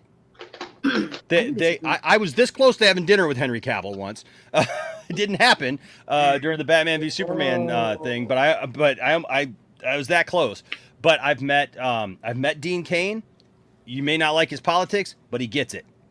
He understands his role as Superman. He understands. Yeah. He understands what he was supposed to do in that role and what it meant to people at the time. You know, all of us who grew up with his portrayal of Superman. Christopher Reeve was another who understood what it meant to be Superman. You can tell because he talked about it a lot, about what his feelings on Superman were, and the surprising thing is his feelings on Superman is not what all the Christopher Reeve fans' feelings on Superman is. Yeah, Christopher Reeve actually has much darker thoughts on what Superman should be than those people. That Superman 5 would have been off the hook if he never had that horse accident. Because he was talking about that. I saw that interview. That Superman that he wanted to do, that shit sounded hard when he was doing that panel. That Superman would have been off the hook. That's why he wanted. That's why he. That's why he did. That's why he did the nuclear weapons. Oh, you're talking about Superman 4. Part 4. Because it was his idea of the story idea was his idea, right? Yeah, And so the thing was they screwed him over. Canon Films and Warner Brothers didn't make that movie. Canon Films made that movie. They took the budget that they had for it and put it into Masters of the Universe. That's why Masters of the Universe actually looks like a decent movie, although the script had a lot of problems. And Superman 4, it looks like literally we just shot it like. It doesn't even look like we shot it on an iPhone. Look like a B movie. Yeah, it looks like we shot it on a flip phone, man, and just like and just didn't care, man. Recycling the same shots over and over and over. Yep, that's the same shot. There it is, right there. Well, I will say this too. I just want to say too because I saw somebody's comment and I'm like, listen, there is because somebody said they didn't like the Dean King Superman. I'm like, listen, that's the beauty of these IPs. Yeah, there's a Superman and a Batman right now that for everyone. Like if you don't like if you don't like Henry Cavill's Superman, there were Supermans before him, and that's the thing with these characters. Like the difference is like obviously with Gal Gadot, Jason Momoa. I won't say Ezra Miller because technically he's not the first live action Flash. But like Jason Momoa, Gal Gadot, they kind of were the first on the big screen, right? Yep. And I would say too, Ezra was kind of like the first for the big screen. So like I could see where their casting comes into play. Like obviously they're the first, so you don't want to see them recast it so quickly, and I can understand that. But when it comes to Superman and Batman, like holy crap, they have had many different actors in those roles for at least a couple generations, starting with Adam West, and then then we got the live action movies, Michael Keaton, Val Kilmer, George Clooney, which was a mistake. I'm sorry for anyone who liked him as Batman, but no, bat nipples, no thank you. And then we had Christian Bale, now Henry Cavill, Robert Pattinson. Okay, those are the Batmans I can think of off the top of my head. Right? I mean, Ben Affleck. Well, I said Ben Affleck as well. Cavill. I was like, wait, what? I don't know why I said Henry Cavill. I'm just getting confused because we talk about Henry. But that's what I'm saying. Like, there are so many people who have played these characters for so long. It's like baffles me that we're at a point now where we're actually upset when these characters get recasted, and that's why I kept saying, like, I get it. I love Henry. I love him as an actor. I want continuity. I do want continuity, and I love Henry Cavill in the role. And I if you ask me what my preference is, it's to keep Henry Cavill in the role. I would fight to keep Henry Cavill in the role. But for how long? But that's the thing, right? That's the thing. Look, when the people involved are stepping away and saying, "Look, we're going to go do something else now." Okay? Unless you're holding out for like some kind of, Elseworlds Crisis on Infinite Earths where you just want to see another cameo of them 10 years from now, I don't know what to tell you.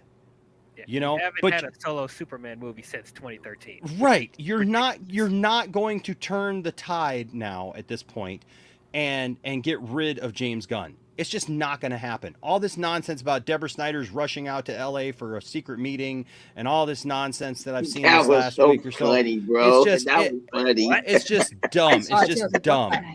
Like, it's the holidays. There ain't no emergency meeting on the holidays. I know. Well, it's just... that was funny. That was so hilarious to me. I was cracking up, man. I'm like, that's the thing, right? It's like, I do feel like Henry should have been given another movie, but also. Like, that was kind of, I'm going to say that was on the old regime's fault because they I don't know at what point, I think maybe you guys were more in the know, Prime probably, because Prime knows all this stuff, but when was that merger in process? Because they had to, when was that in process, Prime? The AT&T merger was in 2019. So everything, 2019 was the AT&T merger. Then they got rid of it, and then as of 2020, repeat if I'm right. The Discovery merger was at the end of 21. Am I right? Yeah. At the end of 21, coming into 22. Okay, I think that's right. So AT&T didn't have it that long, and AT&T didn't really. They did some things, but they messed up a lot of stuff. But when you go to the former regime before the mergers even happened, the only reason why the DCEU started off great, but what made the actual former board, just a quick synopsis, was that they the ones that messed up. It had nothing about the movie underperforming. They made a mistake because their greed to have BVS instead of just letting it get, letting BVS do what it do on its own. Their greed got in the way, meaning this. They took 30 minutes out because they wanted to have more showings at theaters. That's what messed it up. And they thought that by having more showings, they was going to get the $1 billion faster. No. Mm-hmm. If Nope. they would have just if they would have, you say what? Oh, no, I was agreeing with you. I was like, nope. Yeah. So, so if they would have just kept it at the 3-hour mark and let it go, it would have been a totally different story because the movie would have been so, how should I say, it would have been coherent to a lot of people. So, because people changed their tone once they watched the actual real version. If they would have kept it in the theater, it would have never been like this. It would have made $1 billion easily. It would have made $1 billion very easy because it made $873 million. Yeah. And that was just a theatrical. If they would have just kept its course, and then that's when they started to panic because of all the, the stuff, and it didn't make $1 billion. Instead of them just staying on course and letting it build. So the DCEU actually died after BVS because the old regime started interfering in everybody's movie. Justice League, that's why I got messed up. Wonder Woman, they gave Patty Jenkins a mandate. You Suicide had Squad. Suicide Squad. They took David Ayer's movie. They didn't even let him do his movie. They gave it Studio Squad, and then David Ayer came out and said that wasn't my movie that y'all saw. That wasn't my movie. He said that wasn't my movie 100%. Y'all haven't seen my movie. So that's when it died. The same thing with Aquaman. They changed some of the things that was supposed to be from Aquaman, and they changed a lot of stuff. James Wan went to Zach to ask him certain things on what he should do to incorporate it, and Zach gave him his blessing to do what he needed to do. So like I said, the DCEU died in 2016. Not saying that the movies were not decent, but we got some great movies, but if they would have stayed on course, we would not even be talking about this right now. And that's why I asked you the question about the whole merger issue, because obviously when they were trying to merge with AT&T and now we got Warner Bros. Discovery, my question, I don't want to say question, my theory is they knew that they were trying to sell. They knew that they were going to merge. They needed to merge. Most times when companies merge, it's because they need some money. They run it out. They won't fly. They won't float unless they have another company apprehend them. So my theory is they knew that they were hurting financially.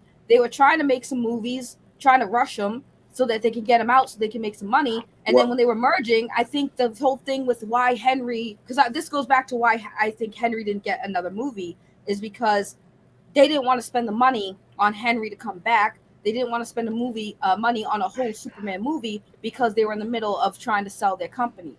And that wasn't it. That wasn't it. You'll do a Birds of Prey movie? No, hold on. The reason why they didn't give it because what actually happened was that BVS was supposed to be Man of Steel 2, but the studio override. Right, BVS was supposed to be Man of Steel 2, so wasn't it then? Because this is what happened. The studio are the ones that wrote BVS. They asked Chris Terrio and Zack Snyder to help do the rest. The studio, the executives were the ones that wrote BVS. It's kind of right, because the reason why we know this is because when Zach and Chris Terrio did the interview, they the ones that said that. They said that the studio wrote BVS. They brought them in to go ahead and fill it out and put in all the fillers to fill it out. Zach and Henry, even Henry said on the interview, and it's on my Twitter if y'all want to listen to it. BVS is supposed to be Man of Steel 2, but the studio didn't want Man of Steel 2. They went right into BVS. Nolan, Snyder, and Henry, their plan was to do Man of Steel 2, then go to BVS. But the studio said no, give us BVS now. That's how that happened. Why would they skip Man of Steel 2? That makes no oh my god. That was their fault because they was trying to force and trying to do that thing. They wanted to rush to Disney with the MCU so bad. So, and there's another thing, and I'll say just the last thing because I know Enoch's about to say something. the thing about this, what a lot of people don't know, correct me if I'm wrong, if y'all remember, Enosh, correct me if I'm wrong, if you remember, but if I remember correctly, now Justice League could have been pushed back after Zach left and stepped down because they put Josh Whedon behind his back. The reason why they forced the movie out to be mandated for 2 hours and they pushed it out, first of all, the toys and all the merchandise, they couldn't break the contract. That was the first thing. The second thing was that they wanted those bonuses at the end of the year before the merger. Yes. That's the reason why. That's right. It was a bonus. It was, the executives were getting like some $1 million, like $2-3 million bonuses because they had to meet a mandate at the end of that year to release movies. So that's the reason why they wanted. That's why they released Justice League so crappy. All they had to do was get the movie out, and they would be able to get their bonuses, and that's what they did. They knew, right? That's all they cared about. They knew when AT&T and that merger happened, they was gonna get axed. They knew it, so they didn't care what happened with the movie at all. They just wanted to get it out so they can get their bonuses, and the rest is history. Then why? It's so much stuff. Why you say what? Why did they just leave the movie alone? Why did they even because they wanted to anyway? because like Prime said, they wanted to make their money because they were selling out and they knew they were leaving. They knew they were going, so of course they wanted to make their money. Bonuses. Even though with the actual toys, the merchandise, the toys, and the properties with the contracts, it would have to been too much mess for them to go back and redirect that. They had to have a date to get that out. But it would have been more money for them to terminate it and push the movie back, which they should have did. But like I just said, they wasn't going to do that because once they released it, they knew they was going to get their yearly bonuses by fulfilling their obligation of getting the movies out on the right timeline. They didn't care what the movie was like. They just wanted to get it out. Well, that's what I'm saying. It's like if they didn't care about how the movie was, then why did they put in more money to reshoot the movie? Just leave it how it is. The same reason why Fox had to make those awful Fantastic Four movies, because if they didn't, they'd lose the IPs. That was the agreement. They had to make a Fantastic Four movie every few years, and they were able to still keep the franchise. So they just pushed out movies. And the same thing, they have quotas too in the industry. So Prime's right. Like they had to push out the movies. Didn't matter if it was good or not, just to have something. So they meet, like he said, so they get paid because they knew as soon as that merger was done. They were gonna get right. Well, because all the contracts and all the deals were based upon the slate that was coming out. And Justice League was a part of that, and Justice League was supposed to be this huge piece of that puzzle for them, because it's Justice League. Unfortunately, they didn't treat it with care. That goes back to my point that Warner Brothers doesn't deserve to have DC. I mean, let's just be honest. The old regime. The old regime. I mean, we could say the old regime, but I mean, like, so far I haven't seen them do anything with these things other than you could maybe say for sure the first two Christian Bale movies, for sure. I mean, there's bits and pieces that are there, but they get in their own way. Way. So. Real quick, I wanted to go ahead. I was just saying, like, I get they have to have the movie released at that time, whatever it came out in 2017. Like, that was fine. If you had to have it come out, fine. But why put more money into reshooting the entire movie if you didn't give a shit about how the quality of the movie is? Just leave that alone. And let the movie I would tell you this. Well, they thought that Joss Whedon could fix it. No, what actually? I mean, that's why Joss Whedon redid up to what was it? It's between 80 and 88 pages of the script got redone. Yeah, he did. He did that most because him and Jeff Johns had actually basically the studio told them to go ahead and rewrite it. It was the studio because they wanted to lighten it up. Zach had already did the movie, which you already know because of the Snyder cut. The movie was already done, so every time he would bring whatever cut that he had done, they told him to trim it down and then trim it down. And then trim it down. And then they mandated it to be 2 hours. Zach got pissed off at that shit. He really did. That's why he got the fuck up and left. But the thing about it was that they had already hired Josh Whedon behind his back. They already did it. That was the bad part. They told all of us though that they were working together and whatnot. So I just want to take a quick time out here. to say totally hypocritically, call me a hypocrite, I don't care. So here's the thing. Everybody was losing their minds last week. So I did a couple little things. You can find this T-shirt right now. Actually, it's not just a T-shirt. You can find it on a great deal of many things. No Cavill. No Cavill, no equals no me equals no money equals WB broke. Hashtag Henry Cavill is my Superman. You can find it right now by following the link down in the description below, and you can get this on a hoodie. Get this on a hoodie. Yeah, Make your statement. This kind of triggered me when I first saw it. I was like, "Hey, Enoch! Look at you! I'm just saying, go get. It's got that dollar bill sign, dollar bills, y'all, up in the Superman. There you go. Toxicity, I see. Right, and then get it on a T-shirt. Get it on a T-shirt, a long sleeves shirt, even for people like Chris, who bugged me about a long sleeve shirt for the Mark Uno one. And you can get it on a mug. Get it on a mug. Drink your coffee every morning by telling the world, showing the world, no Cavill equals no me equals no money equals WBD broke. Hashtag Henry Cavill is my Superman. Also, oh my God, get the condom. Why not? You know what? If Warner Brothers isn't going to play it safe, if Warner Brothers isn't going to play it safe with a sure thing, you can play it safe with a sure thing by getting the no Cavill equals no me equals no money equals WB broke. Henry Cavill is my Superman condom. This is a real thing. You must order at least 10. Are you serious right now? I am dead serious. Oh my God. I am dead serious. Now for the condom, yet you're gonna have to DM me because it's not through Teespring. But yes, I can get you. But you have to buy 10 of them. I want to DM you. Yo, I need a condom, Enosh. Like, just saying. Are these latex? Is it made out of lambskin?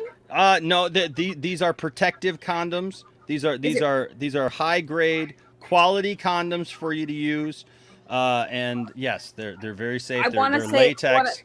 They're latex. Basically what Enosh is saying is you can screw WB with your very own condom. Yes, with your very own condom. Every time you penetrate, you could be making a statement. Oh my God. You could be making the statement that you are not going to support Warner Brothers in any way.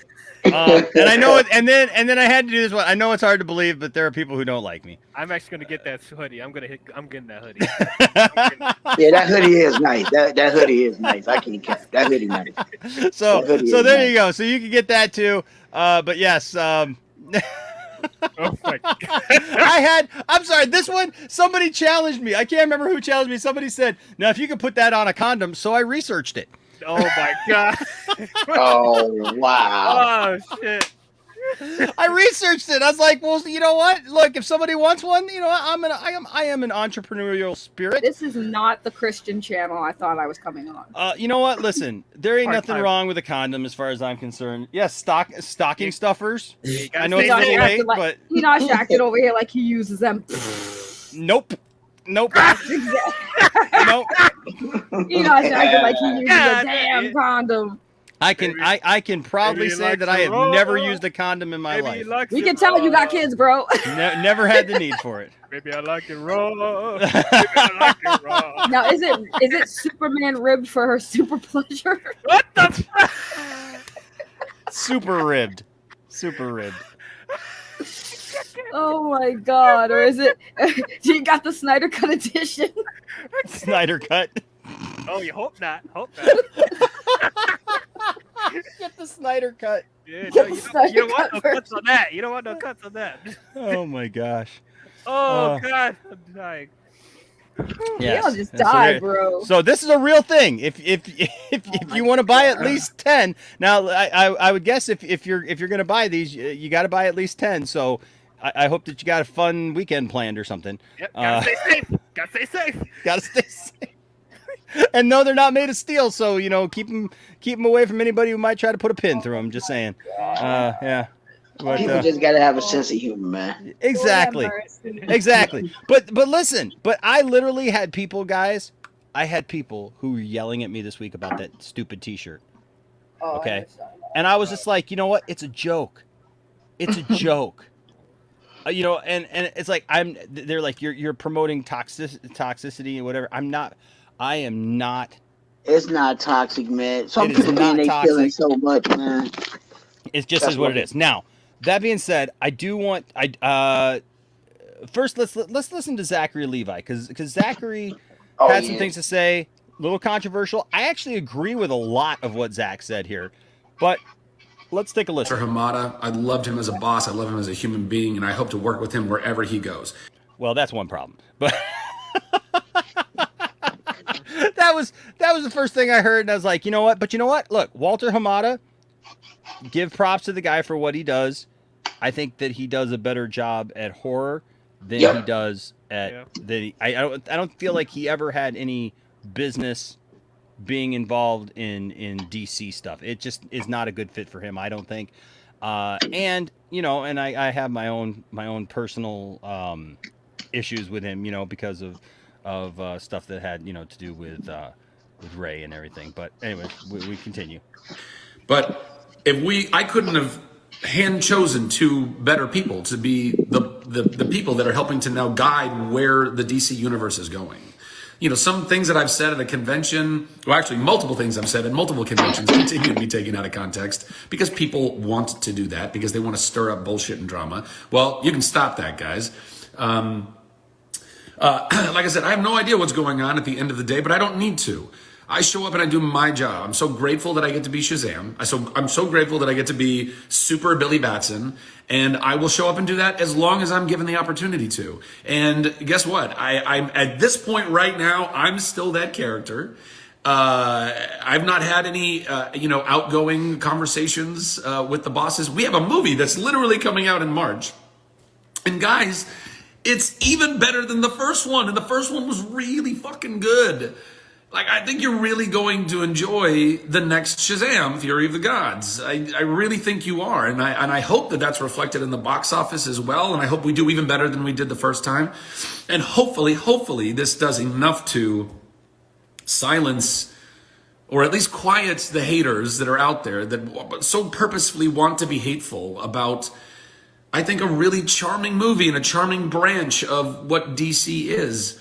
I understand that we're not as dark and as brooding as a lot of the other titles have been, and we weren't supposed to be. And, I think we've made something really good. And I hope that if you haven't seen it, you give yourself the opportunity to see it and the new one. And, and maybe open your heart a little bit to it and recognize that that's what it's for. We bring a lot of heart and humor and charm and also action and drama. And again, this new movie is markedly better and markedly, I don't know, we have more time and more budget and all the things. So I really think that, by the way, and if you didn't like the first one, still go see the second one because I think you'll be impressed that we did even better.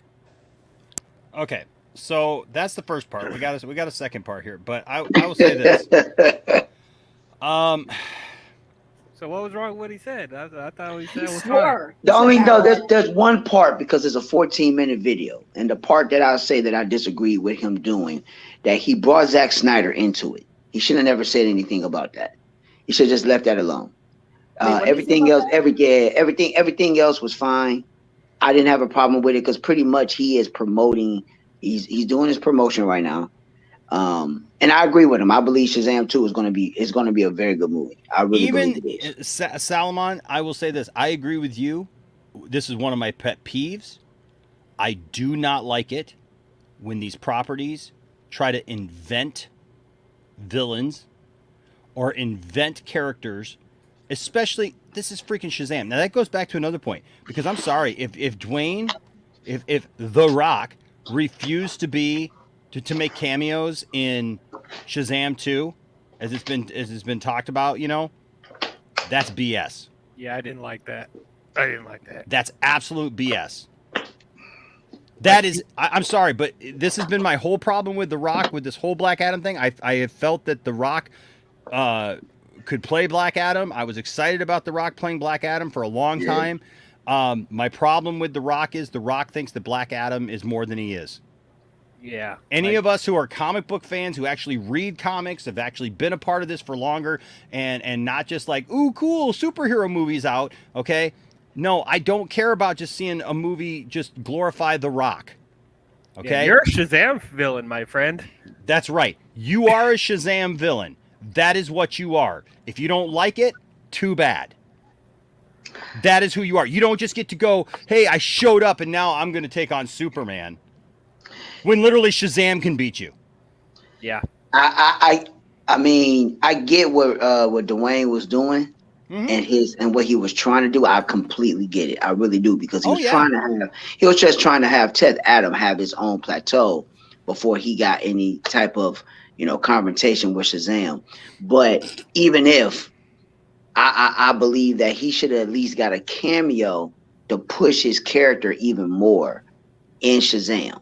That's just my belief, because that would have been that would have been good. Because now if you do that, because he could just show up, because it could have been a reason why they met up, because it depends on how they're going to depict the seven sins.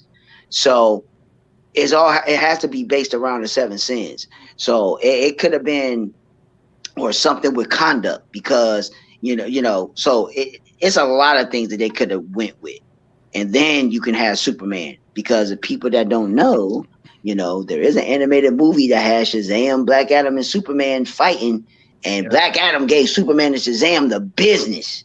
Yeah, that would have been awesome to see in live action, man. Yeah, I mean, Black Adam was giving them the business. So my thing is that he could have did that, but I get what Dwayne was doing. He wanted to have Black Adam have his own plateau and then work it up that way. But I don't see what a cameo or a bad cameo would have been, because that's going to hype the people up even more, and then it's going to push people to see your film even more. Yeah, I will say this: I really liked Shazam 1. I'm still going to go see Shazam 2. Yeah, me as well. I liked it. I don't have to answer to anybody for liking it, because I liked it. If you didn't like it, if you didn't like the first Shazam, okay. That's your prerogative. That's your prerogative. Yep. I'm not going to sit here and try to tell you that you have to like it. I don't. I liked it. I liked it a lot. It was a fun movie. I actually like what I'm seeing out of Shazam 2, even though I do have the concern about the villain thing. I'm still going to go see it. What's that? You don't like Hot Dog Man, the new villain in Shazam 2? Yeah, the bad thing with Shazam 2 is that with Shazam 1, after they told me what they did, it kind of pissed me off, because they was supposed to have something with Mr. Mind. They're not going with Mr. Mind. Yeah, I was just what I'm saying? That kind of pissed me off. But then at the same time, I was like, okay, I see what they're trying to do. Well, you're hoping for movies that you don't have proof that you're going to get. It's just like Green Lantern. The first Green Lantern movie with Ryan Reynolds should have been based upon the friendship between Hal Jordan and Sinestro. Yeah, and then the first half of the movie should have been them fighting Parallax, like defeating Parallax. If you got to have a big fart cloud in it, let them defeat it easily, because it should be defeated easily by these guys. Let them defeat it. He's come under Sinestro's wing and everything, and then all of a sudden they have a falling out, and then you have to do that. But then again, great teaser for the second movie. Yeah, Sinestro is never going to see it. Never gonna see it. Now, never gonna see it. Never gonna see it. Now, if they did continue with the Shazam and Black Adam stuff, what I think would have been cool is that since they didn't use Mr. Mind in the second movie, I was thinking maybe if Black Adam was successful and if Henry Cavill was still Superman, it would have been a great setup for Shazam 3 if we had Black Adam, Superman, and Shazam in the same movie. They would have their squabble at first, but Black Adam won't be the main villain. Like he'll be the first antagonist of the movie, but the main villain could still be Mr. Mind, and all three of them work together eventually to fight off Mr. Mind. Yeah, that would have been awesome to see. Right, because the thing about it is that Mr. Mind, he could have manipulated Teth Adam in a lot of ways to get him started, because Mr. Mind could have just did that. Because people that don't know, Mr. Mind, even though he this little caterpillar, he's strong as fuck, because he has manipulation powers, and he manipulates individuals. He could have manipulated Teth to think something different, depending on what it is. It'll come to me, but you gotta. It has something to do with the seven sins. It has to do something with that. They could have broke that in, because or something with the wizard and what the wizard, something that Mr. Mind could have did to have Teth hallucinate, to get him going and to get him, so they could have went so many ways. I don't know why they didn't do it that way. Like Solomon here says, that post-credit scene pisses me off. You are teasing something that won't happen now. Exactly. And that's my point is they got to stop doing this with movie. Make a great movie first. You know what I mean? Make a great movie first so that it makes it where people want to come back for a sequel. Stop all this stuff of like, hey, one day we'll do this movie. That's why we keep seeing the same characters regurgitated over and over again. I swear to God, if that James Gunn movie comes out and it has Zod in it. Oh God, no, can't have Zod for a third time. Please. I love Zod. Don't get me wrong. I do too. Tiffany. You guys all know the Lex Luthor, that me and Wonder Meg go around about. Remember that when I got that Lex Luthor, the Gene Hackman Lex Luthor figure, and she wanted it. Tiffany just got me the Zod, the General Zod that goes along with it for Christmas. That's tight. It is, dude. Now I just got to get the Superman. That's the most expensive out of them, but I got to get the Superman now, the Christopher Reeve Superman. But the thing is that that's the problem, though. We're not getting into a point of these stories deep enough to get into any of the other characters.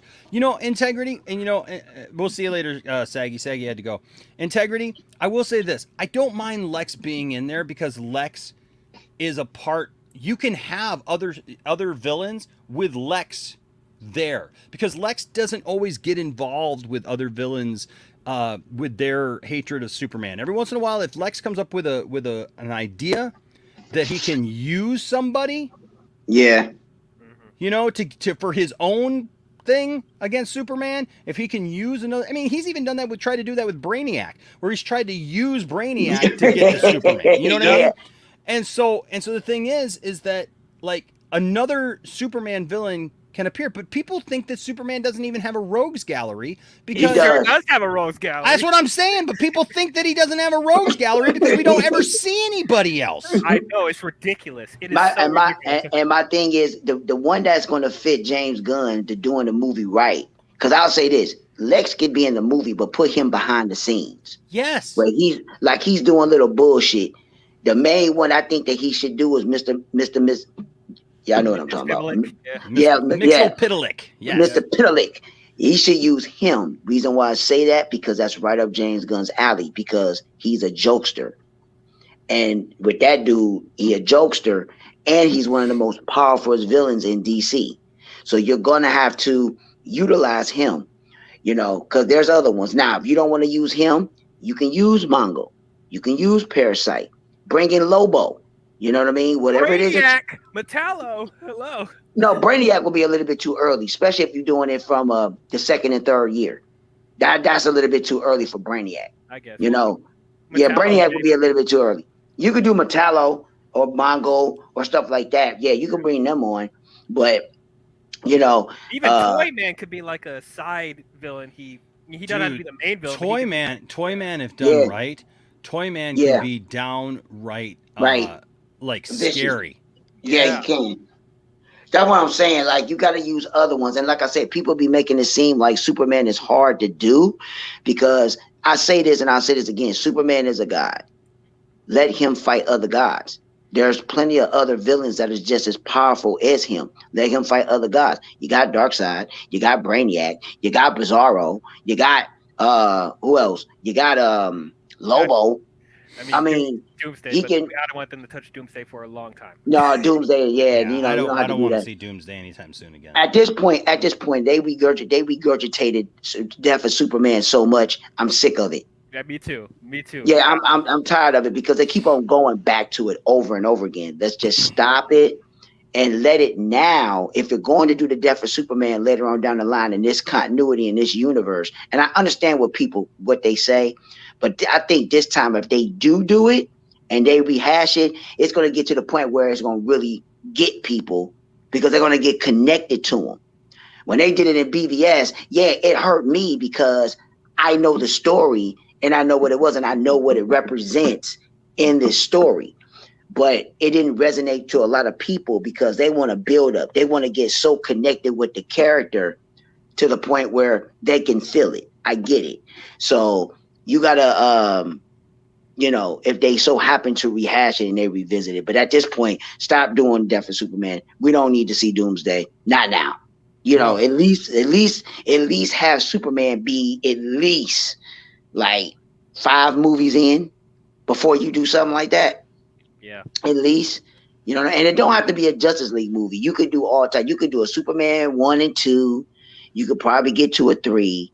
Or you could do, you don't even have to do that. You could do a Superman 1, a Superman 2. You could do a World's Finest with him and Batman. Then you could have him incorporate something. You could do a lot of stuff. But you don't have to do Death of Superman yet. I'm just, like I said, I'm just ready to see what he's gonna do. So let's hear the second part of this that I have no idea what's ultimately going to happen to me. I think I'm in a pretty good position. I think we made a great movie. I think it's going to do well, reasonably well. I hope so. But again, regardless of that, if they decide at some point that, hey, this is the way we got to go, I mean, then, you know, them's the breaks. That's how it goes. And I hope that people enjoyed. At whatever point I finished playing the role of Shazam, I hope people enjoyed my tenure playing the role and that they come with me to whatever else I get to go and do. That's it, okay? So I don't want to... It's hard for me to see all these random comments and like basically lies and things that people are throwing around online and not want to respond. Because I hate lies, I hate deceit, I hate injustice so much. And so I want to set records straight. By the way, so does James. He's been doing this for a long time. That's why he's so active on Twitter, because he really wants people to know what's up, truly. Here's the problem, is I really feel that he's passionate. He feels about this passionately, where he wants this thing to succeed. He wants DC to succeed. And for that, I can respect him. And I do feel that he's speaking from a place of just like frustration. Just say, guys, just give it a minute. Because honestly, that's how I feel sometimes. Like, guys, stop jumping the gun on everything. No pun intended, but stop losing your mind over every little thing and wait till you actually see something before forming an opinion about it. So I get what he's saying. The problem is that he's defending somebody he doesn't have to defend. He didn't need to do this, because honestly, this didn't solve anything. Because what I have found, and look, I get it, because it takes some dealing with these people. The people that you're talking to, the real crazy ones out here who are doing all this, you know, nonsense stuff, saying all these horrible things and doing these things, Zach, you're not going to convince anybody, regardless of how sincere you are or what place you're coming from. But also, it's just not your place. That's just how I feel. I just feel like it's not Zachary Levi's place. He is not now the torchbearer for the rest of the DC universe, that he needs to somehow say something to make it better. He may feel that way, and I can respect that, but there's more here. So let's see what else he has to say here. And wanting to set records straight. And so it's, you know, that's why you'll see action from me or him or other people coming to defense. It's not because we want to get tied up in some random argument with an internet troll. It's because we're trying to help cut through all of this random, you know, deceitful banter that just keeps going around and around. Because a lot of people who are very good, kind people who really like Shazam or these other things are getting worried. Like, oh, is this all falling apart? Is this all going away? Everyone just take a breath.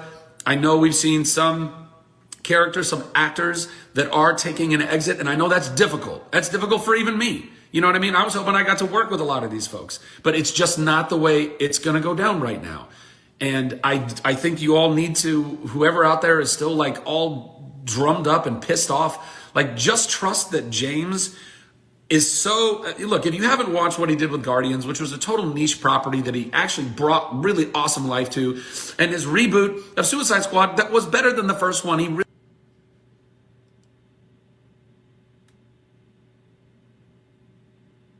Well, what's wrong with that?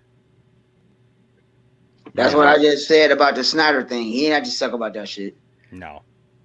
Look, I liked the Suicide Squad. I actually liked that film. I thought it was a fun film. I don't have any of the complaints that a lot of people had with the film. I thought I was going to absolutely hate Peacemaker as a show. And I ended up loving the show because it showed Peacemaker go through a learning process, right? And he actually went from being one thing to being something else. and learning along the line, learning along the way. That was not a smart thing, though, to start comparing things. I don't think that that's where you want to go. And again, I think here's the problem. People sometimes turn on a camera and they just start talking. But if you're going to post that, now, was this in a live? Does anybody know if this was it in a live? It was a live. Okay, see that, and that's a problem too. Sometimes people say things. Sometimes people say things in a live that they don't think about what they're saying, right? And you really shouldn't start comparing things like that. For me, Suicide Squad 1, I really want to see what David Ayer actually made, but in another part of it, like, I really like the theatrical as well. That's just where I'm at with that. So I agree with a lot of other things that he's saying, though. Dial, what were you gonna say? I mean, I get you. I mean, I guess he did really need to address the Guardians and Suicide Squad stuff because you don't want to have any biases or whatever. But I just don't really see what the issue is. I think all this is that he's just telling people to just calm down about the whole James Gunn's decisions because Sure. he's iterating what we've already been telling everyone else is that we don't know what's going to happen and he trusts the process and it kind of puts me in a better security that whether Shazam is successful or not or whether James Gunn decides to keep him or not, he is fully supportive of what James Gunn is going to do. And I know we're on two different spectrums about the Suicide Squad thing. You like the theatrical cut, but you do want to see the air cut of the 2016 version. Sure. Me, I didn't like the theatrical cut of Suicide Squad, but I am interested to see the air cut. But I do agree with him that James Gunn's Suicide Squad was better. RJ, you got to stop speaking for everybody, dude. I swear, man, I love you, bro, but you make a lot of comments though of well, the majority of people think this way, or these people think this way or that way. Just because people think a certain way doesn't make them the majority, and doesn't mean that you can make a definitive comment like that, because you can't. So you can't make a definitive comment that a majority of the people didn't Suicide Squad? No, yeah, I don't think you can make a. I don't think that you can make a. I don't think that anybody can make a majority comment on either one of those things, because they're not comparable in the times that they came out and the way that they were viewed versus the way that one was theatrically released, the other one was theatrically released, but it was during a time where nobody was even going to think about going to the movies. Yeah. I mean, and so even when the James Gunn movie was even made, it was unfairly compared to the 2016 version. Oh yeah. There was no getting around that. Oh, I know. People were pissed. People were just pissed off that it was being made. Yeah. The thing about that is that what people fail to realize is that even though a lot of people may not like 2016 Squad, there's a lot of people that do like it. I'll say this. You're right about this, RJ. You're right about that. So, and I like both of them.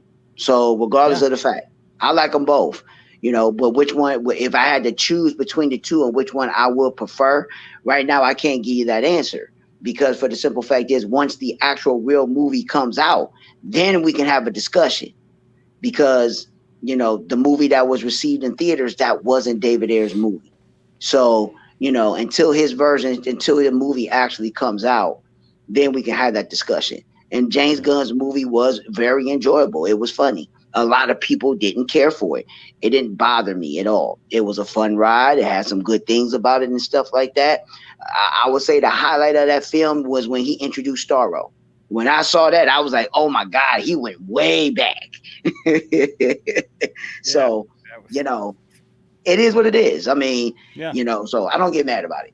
No, I'm not mad about it. He made something incredible there. He understands comic books, guys. He understands world building. He understands how to do right by the canon, and also by the characters, and also by the audience. And Peter's there to be he's an incredible diplomat and business person. I've worked with him now for years. Just breathe. It's going to be okay. It's going to be better than okay. I have no idea what's ultimately going to happen to me. I think. So, here's the thing. And this is just how I feel. if you're going to reboot part of it, at this point, you have to reboot all of it. All of it. I'm sorry. There is no other way to put it. Nobody should be safe. Nobody should be. We should say, well, we like these ones, or. And I think I do think that it's an absolute pile of garbage if we see some characters go through and not other characters. And I mean that even about characters that I absolutely love. Because if you're going to reboot the story back to a younger Superman, You gotta do it all. you got to do it all. You can't have Harley Quinn running around in her late 30s. Right. You know what I mean? That doesn't make any sense. Yeah. That's the problem that he has, because it's going to be a lot of favoritism. Yeah. And I agree. And I get it. Y'all can be friends, but he needs to understand from a business standpoint, because James Gunn, like I say, James Gunn has a lot of pressure that he's going to have to do. You can't be worried about friends, because you got to worry about the business and how you're going to make this 10-year universe that you're trying to build work. And with him doing that, and on top of that, you can't have nothing linked to the old regime. I'll probably say the only person that is safe is his wife. I get it. But other than that, But I don't get that either. Nobody, especially his wife. I think you can't.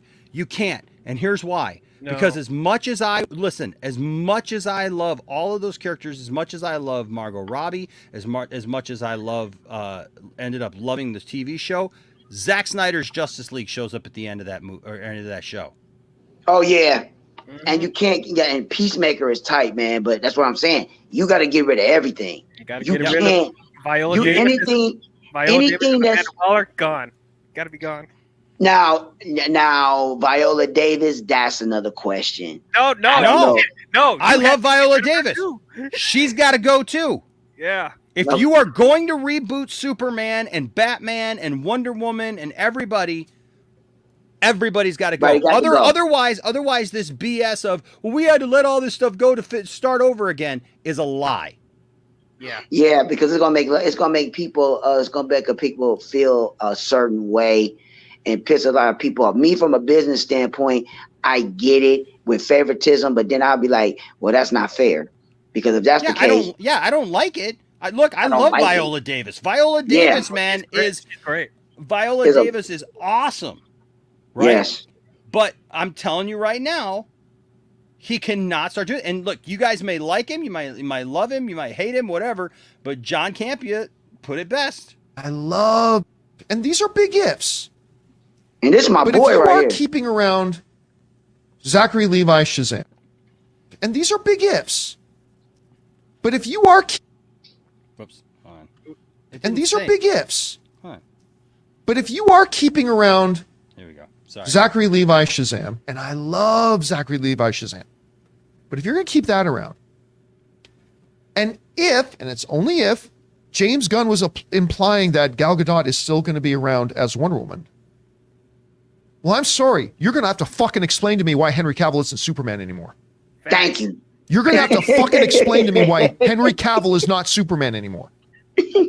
Because when it looked like, and remember, I'm only talking about a hypothetical situation that we do not even know if it's real, okay? So take that with a grain of salt. But I was okay that Henry Cavill wasn't going to be Superman anymore, because I understood that the DC universe was not working and you needed to start over, right? Love James Gunn. Trust James Gunn.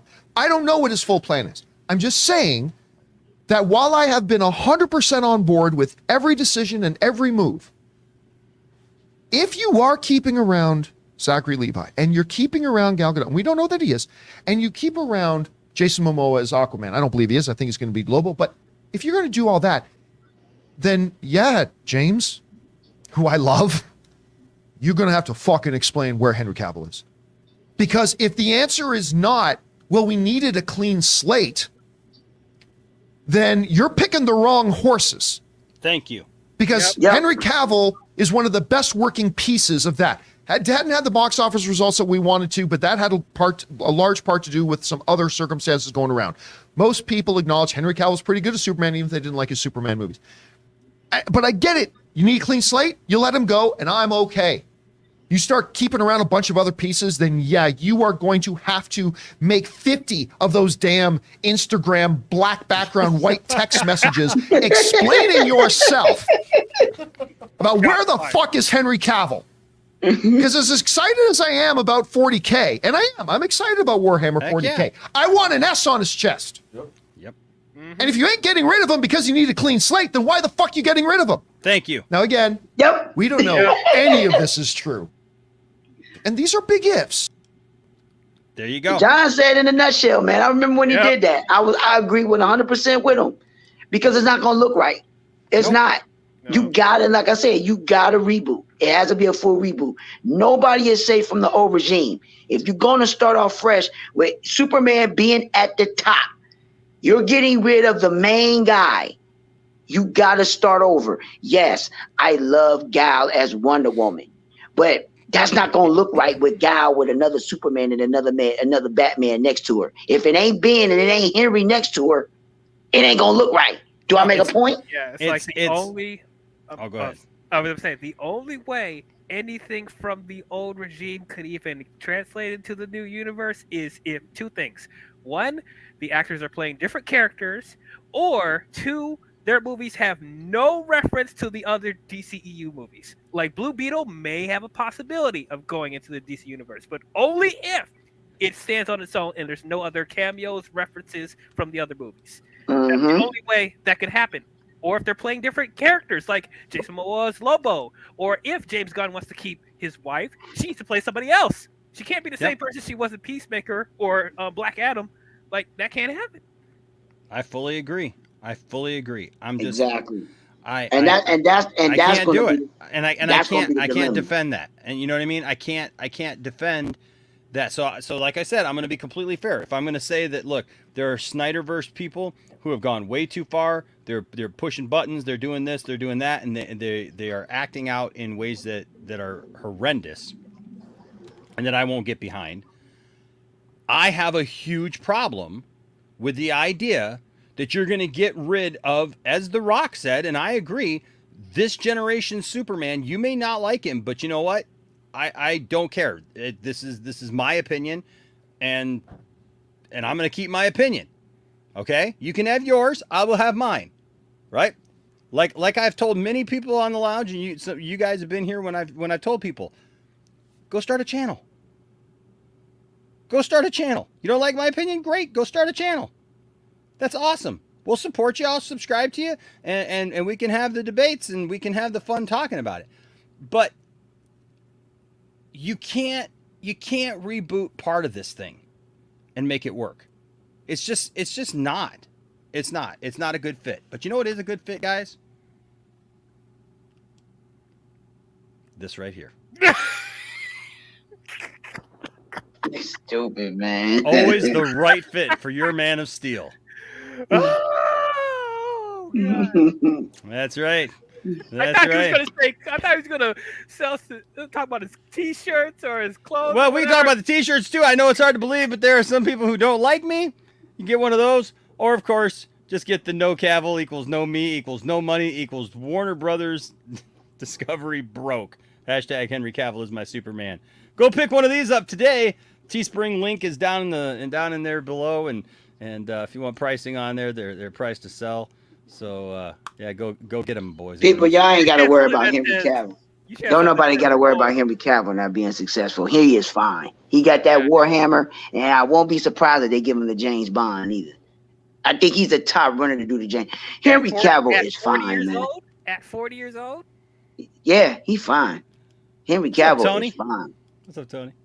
Henry Cavill is fine, man. He got so much stuff on his plate, man. It's ridiculous. That man is that dude good. He ain't worried about anything. And if they do that Warhammer right, because he wouldn't have signed on, they're not going to stay close to the source material. You know. Oh, perfect example. What's going on with The Witcher right now? Remember, people keep on saying, well, he left because he knew what they was about to do. And that Witcher, that blood origin thing, that stuff is trash. That's what I heard. Ain't got nothing to do with the source material. That's why they got it. That's why the ratings on it is at 2%. Damn. That bad? Jesus. Yeah, it's bad, bro. It's bad. Because Henry only left The Witcher because his time of his contract was up and they was changing the writers. And the new writers that Netflix brought in, they said they wasn't going to stick to the source material. So before Henry signed his new contract, he said, I'm not being a part of this. If you're not going to stay to the lore of the actual game and the books, I'm not staying here. And Henry Cavill is very keen and serious about canon. He is serious about that shit. So if you're not going to do it, he's not going to be part of it. And that's why he left. That's why he didn't sign his new contract. And look what the hell is going on. That's a rumor. That's a rumor. Was a rumor. Oh, Krampus mentioned the fact that they didn't fire him, are man. saying that Henry Cavill was fired for being toxic. No, he wasn't being toxic. He was getting mad because they were switching those writers. He left. If you look at the interview that he did with Zack Snyder for the Superman thing, he'll tell you, because he was saying he couldn't do nothing with the Superman because of his schedule with The Witcher. And then when he had the time to, his contract was about to be up. So he had the time to do certain things now. But now that the Superman had came open, it was basically perfect. So they gonna change. He got hired back as Superman. So pretty much they fucked them at Netflix for changing the writers. And then this situation now with WB, but he got something with Amazon now for the Warhammer. That man is good, man. He ain't worried about anything. And he might get the James Bond thing. If he get the James Bond thing, that's even better. He's at the top running for being the new James Bond. So, I mean, people might just get ready for that. So it is what it is. Henry good. He cool. If this is true, I think this is BS too. Because Jose here says, My Time to Shine said that Gunn will keep some actors like Gal and Jason, the Peacemaker cast, Ezra, and others, but are recasting Batman and Superman. Everybody is gone, dude. The only person that might get recast is Jason Momoa, and he will be Lobo. He will not be Aquaman. That's the only thing. Right now, that is like pretty much a 90%, 90% talk about Jason Momoa being Lobo. He's not going to be He's not going to be Aquaman no more. He's going to be Lobo. If that so happened not to be the case, then hey, it won't. But for right now, Jason Momoa is the only person that's probably going to be still there. He can't be Aquaman. He'll just be replaced as Lobo. But everybody else, they're done. Especially Ezra Miller. He's done. Yeah. He's done. Done. He done. That's why you ain't going to hear nothing from him. Because I guarantee you what will probably happen. When they do that Flash promotion at the Super Bowl, I have a real strong feeling that they're not going to show Ezra Miller a lot in that trailer. They're going to show a lot of Michael Keaton. I bet you. Yeah, it's probably going to be 70-30 Batman. Yeah, they're going to show a lot of Michael Keaton because once the people see that Michael Keaton, it's going to sell them. It's going to sell them. They're not going to show a lot of Ezra Miller. So, they'll show bits and pieces of them, but not a lot. It depends on how long that teaser trailer going to be at the Super Bowl when they show that commercial, because they spending a lot of money for that slot. They spending a good $3 to $4 million for what? 40 seconds? Yeah. So they got to come with it unless they're just going to really do an all-out trailer at the Super Bowl. I think they should have the teaser during the Rational, Super Bowl no. and then release Rational. the trailer. I'm just gonna say this. Rational. If you want to go watch that, buddy, go watch that. I'm not watching it. I don't care. I'm not trying to be rude. I just you've come in. This is my show. That's not going on in my show. We're doing our show. Let them do their show. If somebody cares about that, they can go watch that show. We're watching this show, and right now I'm getting ready to actually open it up for people if they want to. If you want to come in, if you got something to say, I'm only going to take like 5 callers.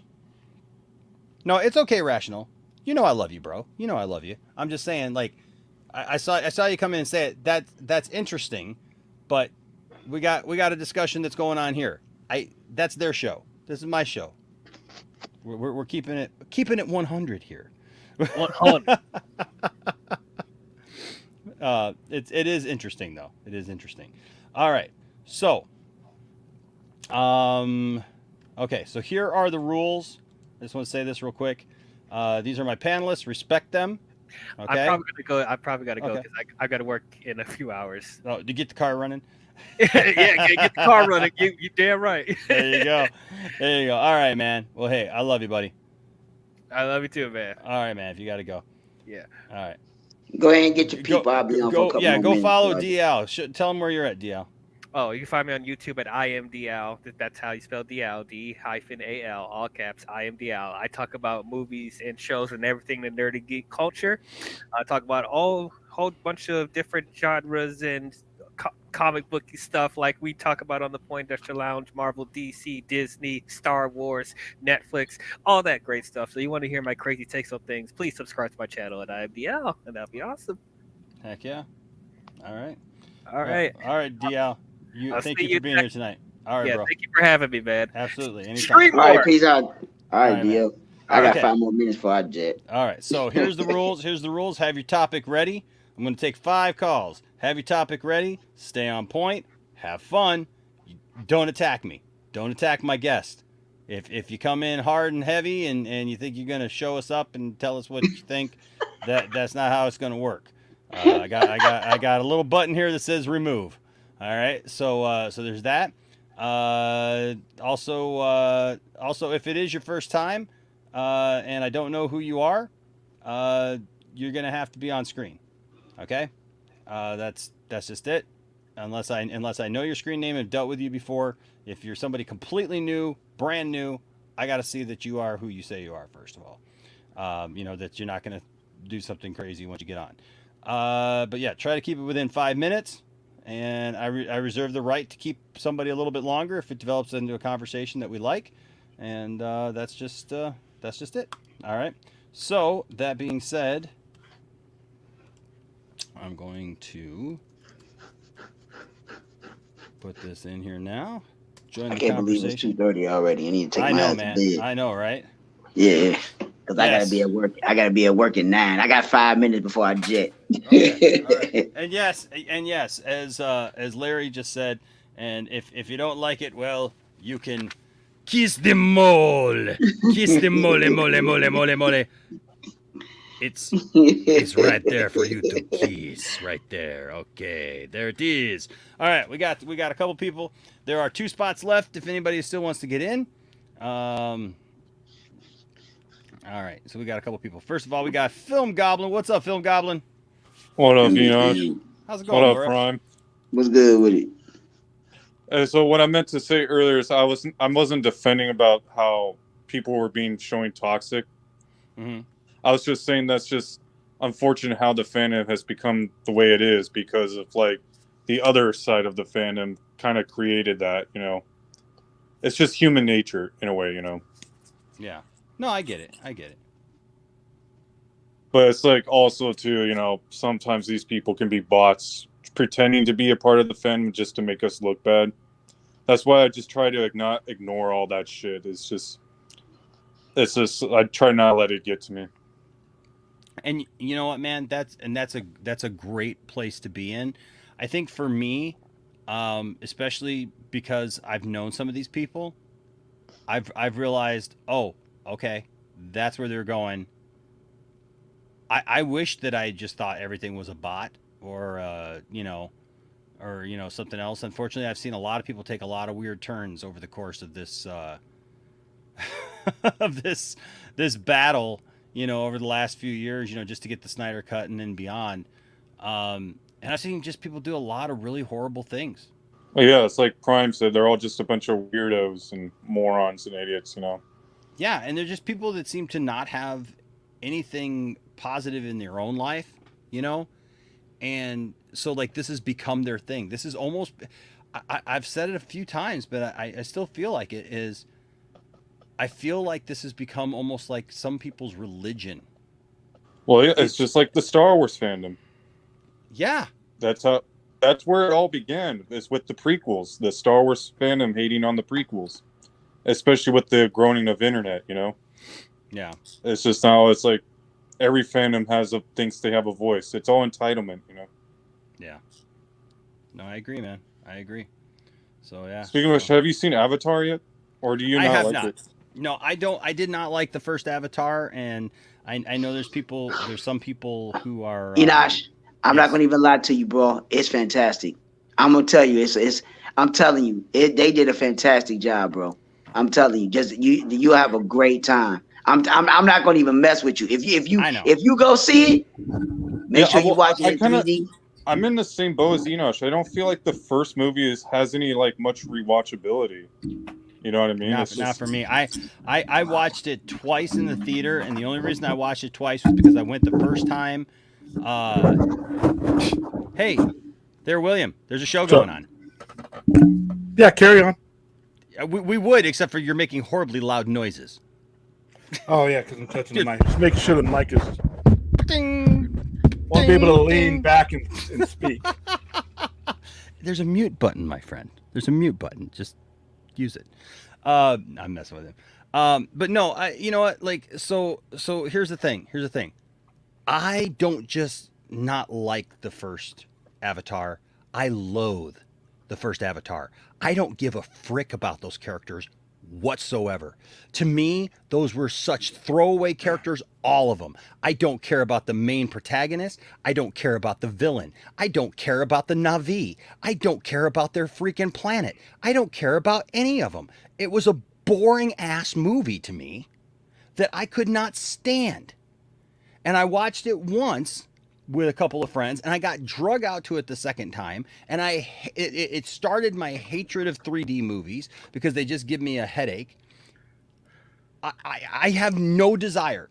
I kid you not. I just have no desire whatsoever. I don't care if it's the greatest movie ever written by James Cameron. I have no desire to see any sequel or any spin-off or anything to Avatar. And it could be great. And look, if you guys love it for all you are worth. I also love it don't with like everything about you, but I don't like the name of it either, especially since I grew up on Avatar: The Last Airbender. It's like now there's this debate. I was like, so wait, which Avatar are you talking about? Are you talking about The Last Airbender or the James Cameron one? You know, it's just like, come on. Like, come up with a different name, Cameron. It's already taken. Avatar is what it is, right? You know what I mean? Like, I understand that, Film Goblin. I get what you're saying. I mean, if, you know, because obviously, you know, Airbenders was, you know, something that's very well, I'm not definitely not talking about the last Airbender live action movie. No, I know. The animated stuff. No, I know. But I mean, and that was something that's, excuse me, is very much something that people love, right? And so they love that.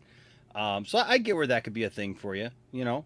It became like a pop culture phenomenon in a way for that show. And then, like, once that movie came out, it's like, wait, what? That's not Avatar.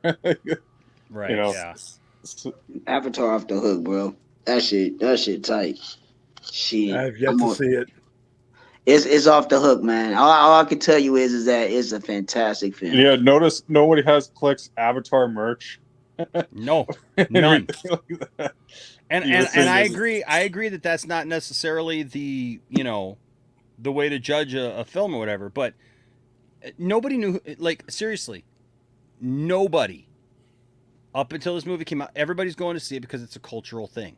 It's the exact same reason why people went to go see the first one. I feel that Avatar is one of those things that for some reason people just don't want to be left out of the conversation. Let me ask you this. If Michael Bay made Avatar Zack Snyder, would people care about it at all? That wouldn't. They would, just for the simple fact. But it's a totally different thing. Zach is going to be a little bit more grounded and way serious. I mean, Avatar is serious too, but at the same time, you know, they're totally different styles, man. James Cameron, what I'm saying is, I'm saying that's the reason why a lot of people have interest to go see that movie because it's James Cameron. No, they going to see it just for the simple fact, you know, well, James Cameron won, but then the second thing is, I'll put it to you like this. That movie is so beautiful. That film is beautiful. It puts, whoever whoever did the water dynamics for that film is tearing any movie that has did water. I'm talking about it is phenomenal. Oh, I'm sure it is put better than Aquaman. Aquaman. I'm Yeah, sure it put Aquaman to shame, man. And just the visuals and the way the acting is and the way they got everything coordinated and the way the story is like picking up right after the first. It's like it's crazy, but it's coherent. It's very nice. It has a lot of heart in it. It's going to make you feel a lot of things. So, and you get to see other species that's on Pandora. And then they go into another lore of it as well. So, and it has a purpose. So it's a very good film. If y'all haven't watched it, I highly suggest that you watch it in 3D. You're going to have a very good experience. I will watch it eventually. I don't feel the need to go out to the theater to see it. Because I'm like, that's the best way to watch it, bro. Go watch it on the big screen. Enosh, I'm not really a big fan of the creature designs in that movie either, you know. And the animation is just kind of cartoony, if you ask me. It ain't cartoony. They got that stuff looking realistic as hell. So I'm telling you, I wouldn't lie to you. Go watch it. You will see exactly what I'm talking about. Because they got real life people. And it's like the way they got it it's phenomenal, man. Visually. That's why it took them so long to do that shit. So I'm not even mad at it. They did a fantastic job. I mean, I ain't even mad at it. They did a fantastic job. So all I can say, it's worth the money. Going back to DC, what can I tell you guys something what I think? I don't think DC Studios is a real thing. I think it's fake. No, I don't think so. Have you heard anyone else who's going to be employed over there other than James Gunn and Peter Safran? That's why they're building the team there. Yeah. DC Studios is its own entity, so they're building their own team over there. Yeah, but if we don't hear anything about that, I just feel like it's not real. No, it's real. It's real, bro. They don't say anything in a conference call and financial call and don't state it. Yeah, it's real. They're that's not an absolute real thing, dude. And that's a real thing. That logo to me just looked really bad too. Like that's not the real people logo. Make bad logos. That's not the real logo. Dude. That's not the real logo. Even if it is, people make bad logos all the time though for stuff. Trust me, that's not the real Fortune. Logo. I worked for a Fortune 500 company, man, that had a horrible logo for the company that I worked for. Are they really still going with the Green Lantern TV series? No, Greg Berlanti. Well, even though Gunn even debunked it and said fake. Well, everything from Zaslav, what he said, everything DC is going to theater. So what's probably going to happen is that it's probably not going to be in theaters because from the article, as of right now, we don't know if it's fully going to be Vanquish from HBO Max. But the budget is very high. I'll believe that it's not going to be in theaters yet in the first slate. But, but I do know what Zaslav stated. So if that still carries over in what it is, it's going to be debunked from HBO Max, and then they can put it into production. But for theaters, because anything DC is going to theaters outside of the games and the goddamn animation. So that's it. Everything Zaslav said prior to hiring James Gunn is off the table. Once he handed those reins over to James Gunn, whatever he had on the table, other than prioritizing the Trinity, that's all going to be James Gunn's now. Will, you make a point. Yeah, you're right. Yeah, because here's the thing: the only reason you don't have if James Gunn isn't hired, they're going to go forward with the plan that they were going with before. The Cavill thing probably happens, and you probably go forth in the way that Emily and DeLuca were going to go. But once he hired James Gunn, he didn't want to undermine this guy that he just bought in, this crew that he just bought in. Right. So everything he said, the situation changed once Gunn was hired. So you really, it's going to be hard to figure all this out simply because there's just not enough out there for people to draw any conclusions. And what I've been warning every time I've been getting on the air is disassemble this picture of things that people have in their minds and let the people who are actually doing this stuff be the ones to fill in those gaps, because I've heard so much bullshit in the last 2 weeks that is mostly not true. And the fact that he had to come on Twitter or wherever to debunk as much as he has tells you that nobody who considers himself relevant knows enough to really make any relevant conclusions. And all we're really doing is beating our heads up against the wall trying to figure all this out. It'll be more fun when he actually starts talking and announcing and things like that. Until then, it's all a bunch of it's like a game of telephone. But it's not a very good game of telephone right now. Yeah, I mean, he's right. I was watching your. Somebody. Hold on, I want to address somebody in the chat. Yes, Avatar made $1 billion in 12 days. So right now it's at 1.5. It's at 1.5 billion right now. Go ahead. What you gonna say, Film God? Well, I was watching Williams' video from last night. I'm not sure. Why do you think Peacemaker got the green light? Peacemaker got the green light because you got to remember who was running the show at that time. And every decision that the Hamada regime made they had to validate themselves because they weren't using the mainline characters. They had to basically make whatever they were doing look like it was going better than it really was in order to answer the questions of where the fuck is Superman? Where's Batman? Why are our big heavy hitters in our connected universe been on the shelf for 5 years? Peacemaker got green lit before the Suicide Squad was even done. So, and that's why my point last night was, for everybody who says that Black Adam's box office is why all this is happening, that's not true. That's true if you sit in a room all by yourself and stare at the wall without any math reality involved. But that's not the only thing that matters when they make these decisions. Otherwise, James Gunn is not the head of DCEU. He's not the head of DC Films, because the only thing he did for DC lost him tons of money. All right. So not only did he get another show out of it, they thought enough of him to hire him to co-head a studio. So if that's true, then you got to turn around and look at Black Adam, which was under much harsher circumstances, which was a leftover movie from a previous regime that spent way too much money on it and probably really shouldn't have made it.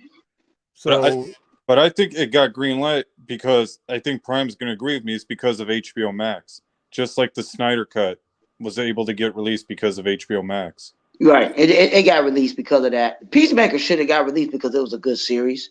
Okay, but we didn't know that. We didn't know that. I mean, we weren't. Oh, you're talking about greenlit before the movie came out. Oh, yeah. I agree. I mean, I agree with you. Yes, but Peacemaker was greenlit before final production ended on the Suicide Squad. Yeah, that's because they were throwing stuff at the wall to see what sticks.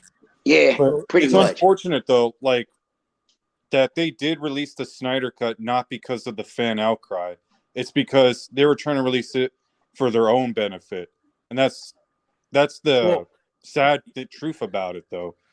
It's just like because they're so greedy. They're so greedy.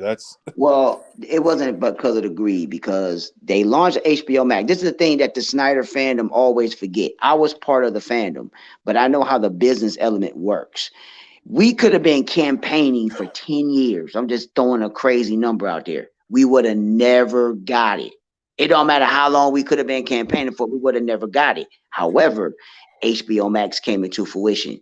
So with HBO Max coming into fruition, what they had to do, they had to put something good to get HBO Max started. And with the campaign and with the fandom doing what they was doing, that's when they went ahead and greenlit the Snyder Cut so they can bring traction to the actual to the platform so they can get it started. That's the only reason why they did the Snyder Cut, and the only reason why they gave Zach the $70 million, because Zach didn't get paid. He already was paid from Justice League prior. They gave him the $70 million. He got it done, and they still interfered with Zach with the Snyder Cut. That's certain things people don't even know. They still interfered. Zach talked about it on Vero, because they weren't going to let him use Green Lantern, and they told him not to film it. He filmed it anyway. And then it was giving him promise about using Martian Manhunter. So he had to fight to use Martian Manhunter in the movie. So he did it. He filmed all that stuff anyway. So that's why I say it's also why they greenlit Peacemakers, because even before Suicide Squads, because they needed content for HBO Max. Yep. But They could have got I'm by like, that it's- point. They could have got content from a lot of different places. But- that was the Hamada regime's decision. Every decision that they made during that run was to reinforce the fact that, look, see, we're right. We don't need Superman. We don't need Batman.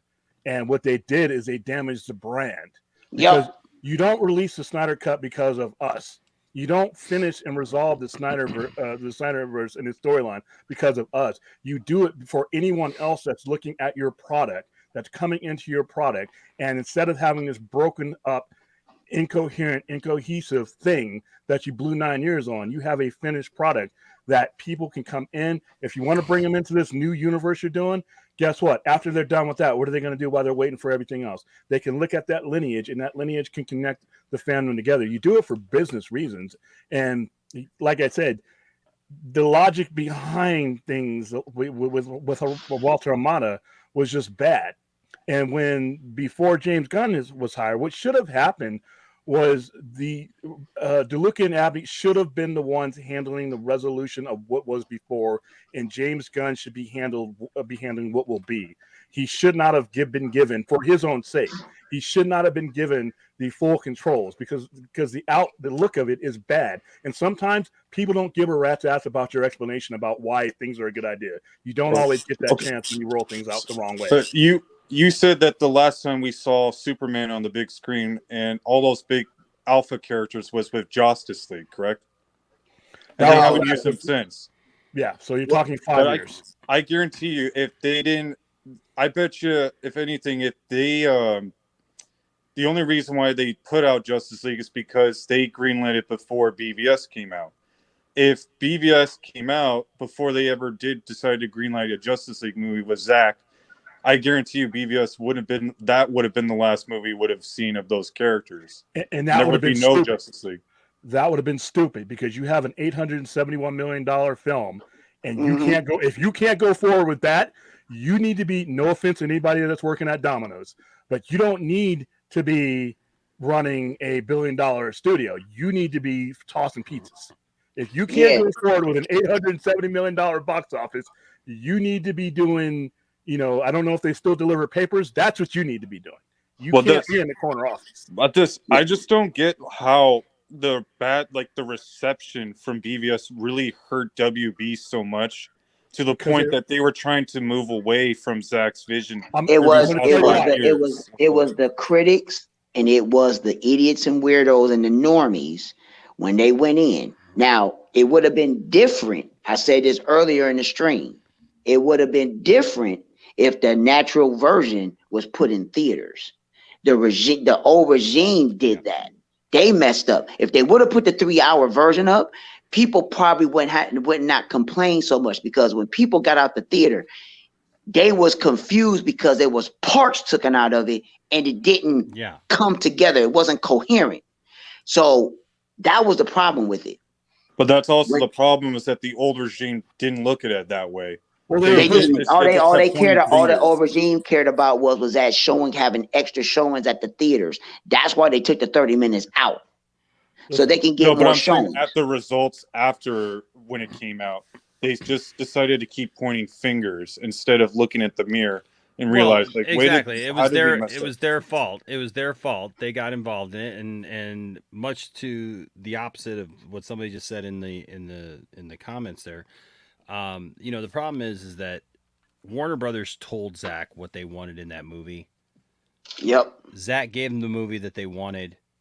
Then they tried to hightail it and act like Zach had done something so horrible and above, that was just reproachable and nobody loved and nobody liked or whatever. And fans, honestly, they lost their mind. Like I've told the story many times. A friend of mine literally refused to go watch Batman v Superman just on the rumor that he heard that Batman might kill somebody. Although this guy's favorite Batman movie is Batman 89, where Batman kills everybody. Yeah. So it's ignorance is what it is. It's ignorance. And this goes back to my point, though, is what does the future DC look like? Because if DC fans, if people who say they're fans of DC, say they're Superman fans, Batman fans, Wonder Woman fans, whatever, Green Lantern fans, whatever, we have this tendency that if we don't get the version of that character that we like, that we love, that we associated with, we're just going to boycott it. We're just not going to go support it at all, and we're going to trash it on the internet. And that's what we've gotten for the last few years. Well, that's what I'm saying is, with James Gunn, we don't know if he's doing a hard reboot yet. Do we not? 100% certain. We don't know anything. This is going to be. This is a hard reboot. Okay. Man. That is, hold on. We don't know what this man is going to do. And that's where I caution people, because where's our information coming from? All right. I will say this. I'll say this. I hope to God it's a hard reboot at this point. Because if they are getting rid of all these people, we've already said it. It's already been said. If you're getting rid of Henry Cavill, if you're getting rid of others, there is no point in not rebooting it. Yeah, exactly. Well, It's that's what dumb. I'm saying. If they are soft rebooting it, then it just proves nothing has changed. Because ever since BVS, this WB has been constantly trying to move away from Zach, and they have not been successful at it. That's why they brought in Joss Whedon, they brought in Jeff Johns, Toby Emmerich, Walter Hamada. What do they all have in common? They all been trying to move away from Zach's vision, and they've all failed miserably at it. And well, you can't mix the former regime with the new, because the new regime know what the old regime did and what they fucked up with. Well, that's what I'm saying. If they're not doing a hard reboot, then James Gunn is no different. They have all been trying. He's just another piece of the puzzle trying to move away from Zach's vision, and that's why you don't see Cavill coming back as Superman. Well, that's what I've always stated when it comes down to business. When it comes down to business, and I think everybody that has a business acumen and they know how things work, especially when you're in the industry, it's the same thing with sports. If you are a GM, all right, just say the owner hires a new GM. He gives you the full reign. What is the GM going to do? He's going to hire people that he wants to run the organization. That coach might be gone unless he is a top tier coach where he will actually retain him. Usually that doesn't happen, but if it, that usually doesn't happen. They're going to get rid of the coach. They're going to get rid of his staff. They're going to retool everything. It's going to be all based around the coach. Then the coach is going to get players that he would like to get in, and they're going to have that conversation. That happens in business. It's the same thing that's going to happen with this. They're going to retool. They're going to get everything. They're wiping their hands clean of anything from the old regime. That's why 2023, all the movies and all the properties and everything that's coming out that year, they're going to let that year be. They're going to wipe their hands clean with it, make whatever money that they're going to make, and they're going to start fresh. They're going to put their fingerprints, they're going to put their DNA in all this and let that go forward. This is going to be a hard reboot. Well, I hope so. I hope so, but we don't know. Here's a risk in that. By the time you get to that point, you risk no one caring. All right. That's true. I agree with that. But then at the same time, you also got to look at that other side, though, that people are not caring now. I wouldn't go that far. I think people they're taking what's been given to them and they're responding to what's been given to them. If you can't really judge the whole onion that way, because the last 5 years they've been given C-listers. If you change your strategy to the point where you're giving them A-listers, you really don't have to do a lot of this stuff. But like I said before, most reboots fail. All right, most reboots fail. It's not an accident. It's not, cliche. Most reboots fail. So in this one, just based on how it's been rolled out, is going, the direction of most reboots. So they got to be real careful there. I get you on that. But, a lot, like I say, with me, and that's why I say it's a double-edged sword. But I still believe the best way we'll go, start off fresh. Because it's going to show favoritism. Oh, I want him. Listen. I will say all day that although I have to admit that we just don't know right now for sure, and we won't know until, we get the word. I agree with you. They at this point they need to do a hard reboot. Yeah, it just has to be. They need to start something. They need to start something totally new, totally different.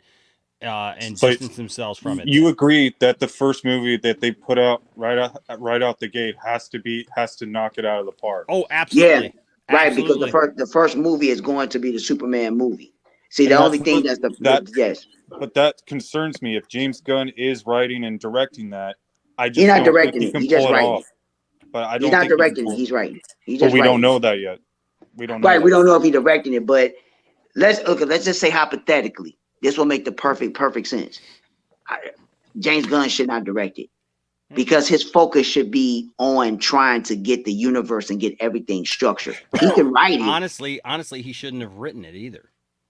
Well, But can we all look? We all agree we like James Gunn for what he does, but I think we can all agree he has his comfort zone, and we have not seen him in his whole film career that he can do something outside of his comfort zone. So I just don't. If he's going to do Superman, that requires him to get out of his comfort zone as a filmmaker, and he has to knock it out of the park. And I just don't think That he can happens pull every it day. off. Good directors Yeah. do that every day. Every day. Yeah. I bring up Jonathan Demme as a guy who did Married to the Mob and did Silence of the Lamb. A storyteller is a storyteller. Whether James Gunn can do this and do a quality job has never been suspect to me. I don't think if they do this hypothetically, because we don't know anything. Let's go with hypothetics. If they do this way, I don't think there's going to be time. You're talking about a 10-year plan with a guy on a 4-year contract. And if you go this route, it is not going to be a 2 to 4 year turnaround. You're talking about something that is going to take 5 to 6 years to take the type of route that is going to be possible. And you have shareholders that are like, I don't care about your comic book explanation.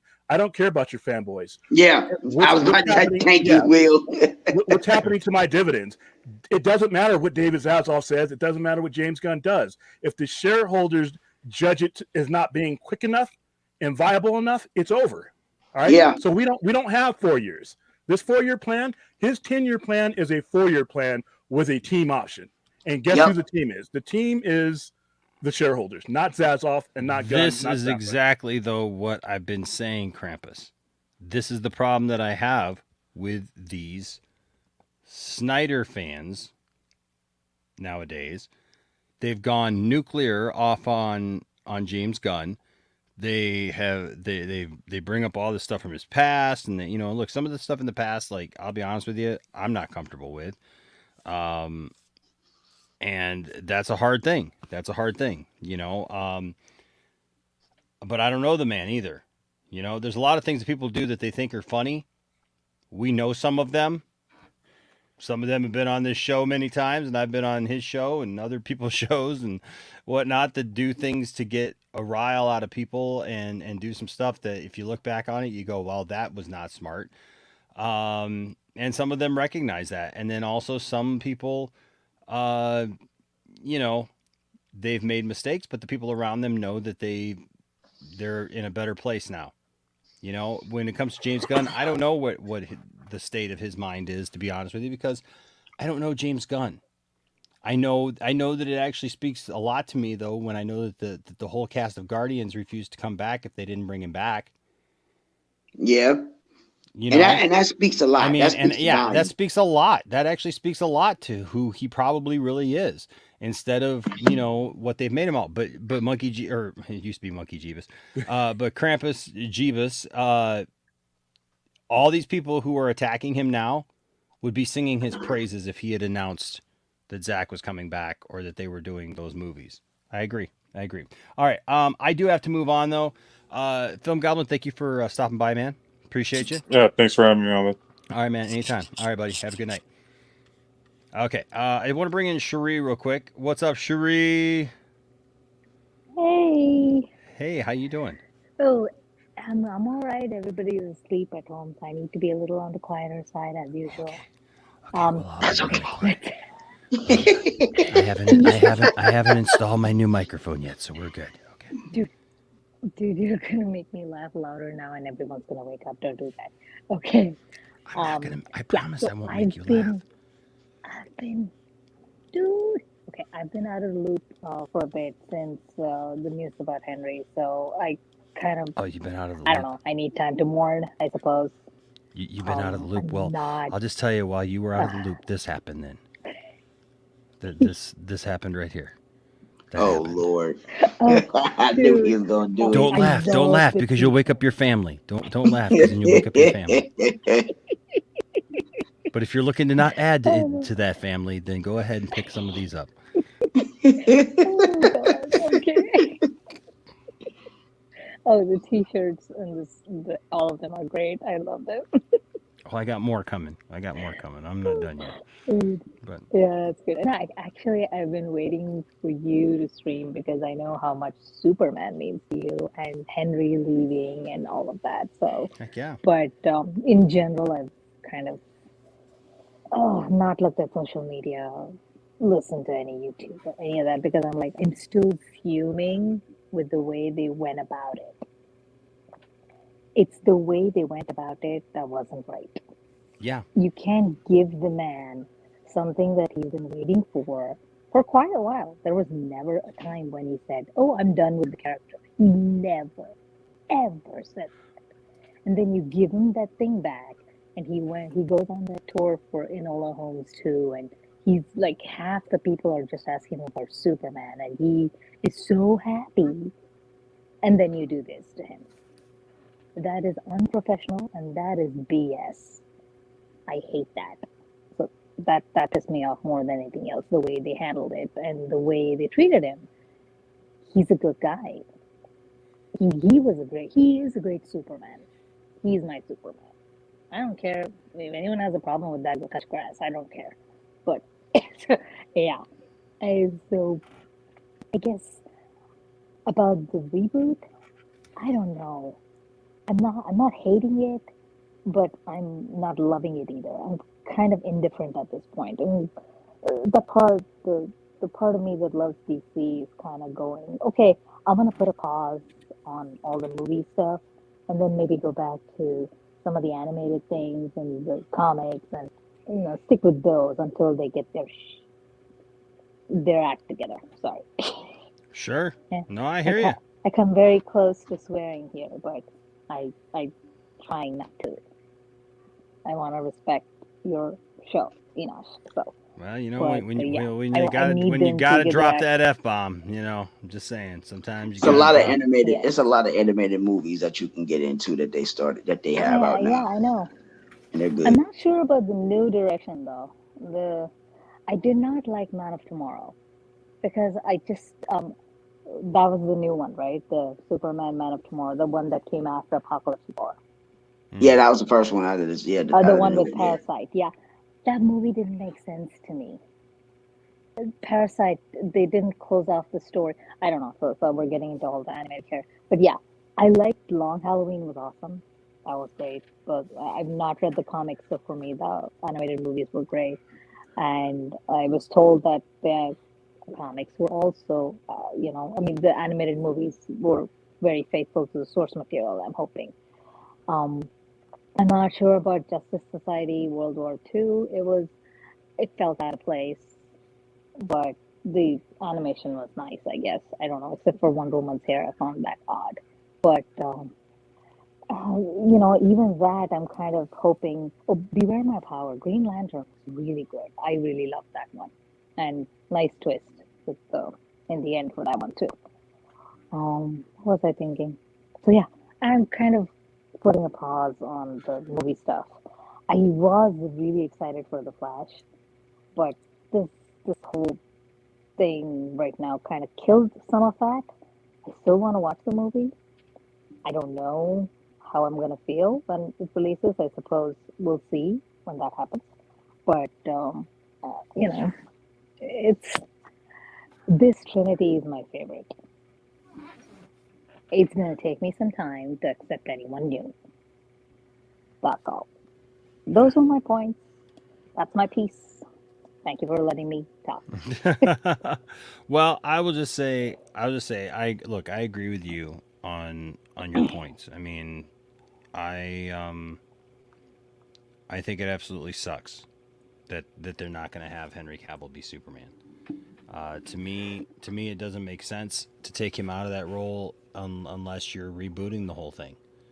If you're going to tell a younger version of Superman, okay, reboot everything. but you gotta have a fresh person. start.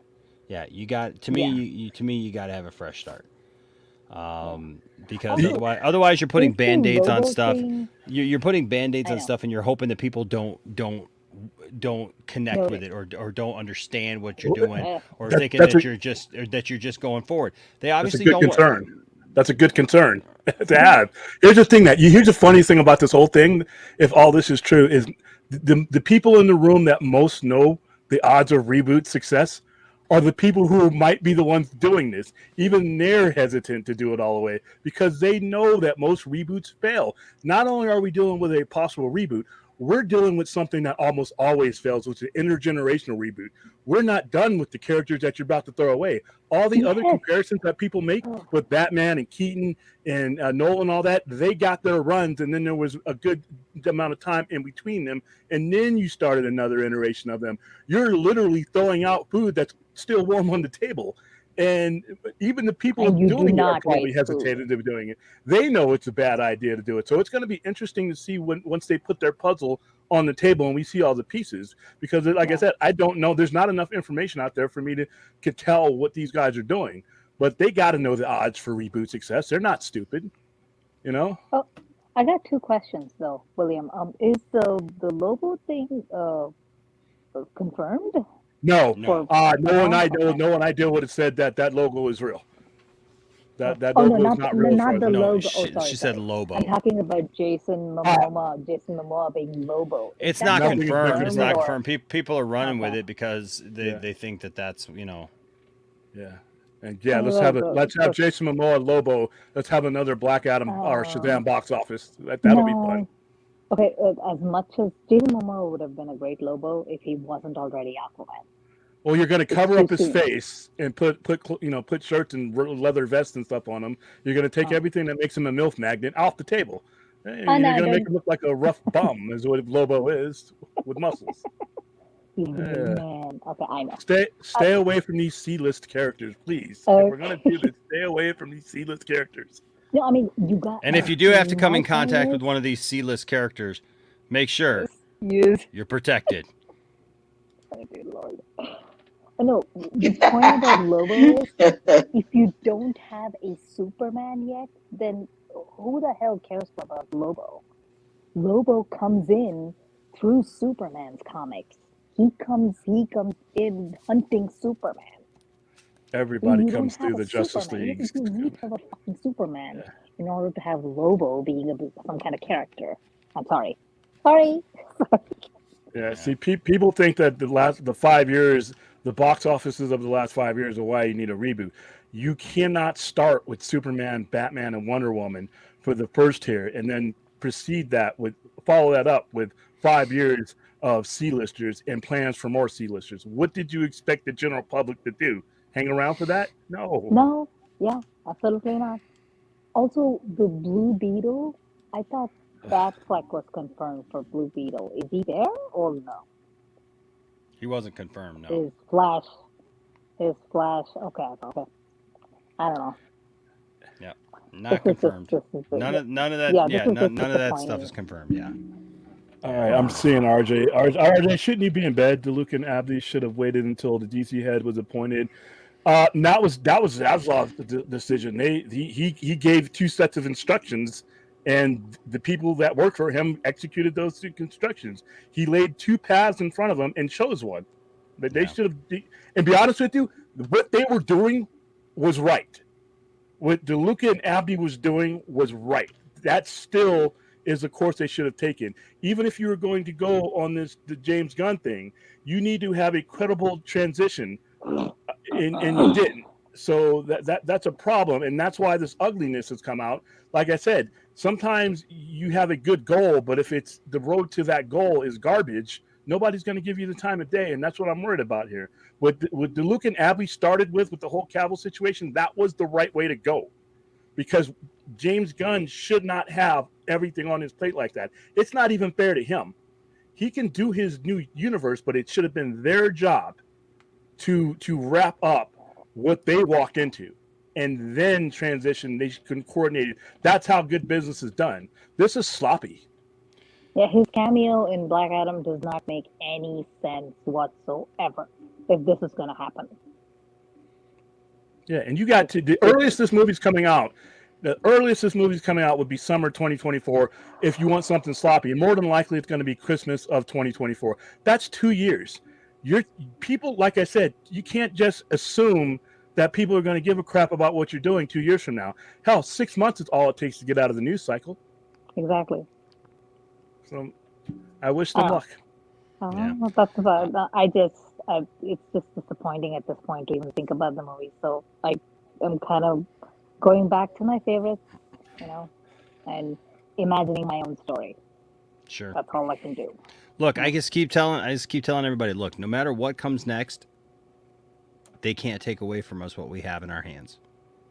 That's true. They can't they can't take Zack Snyder's Justice League away. If you like Zack Snyder's Justice League, they can't take it away. We lost. Yeah.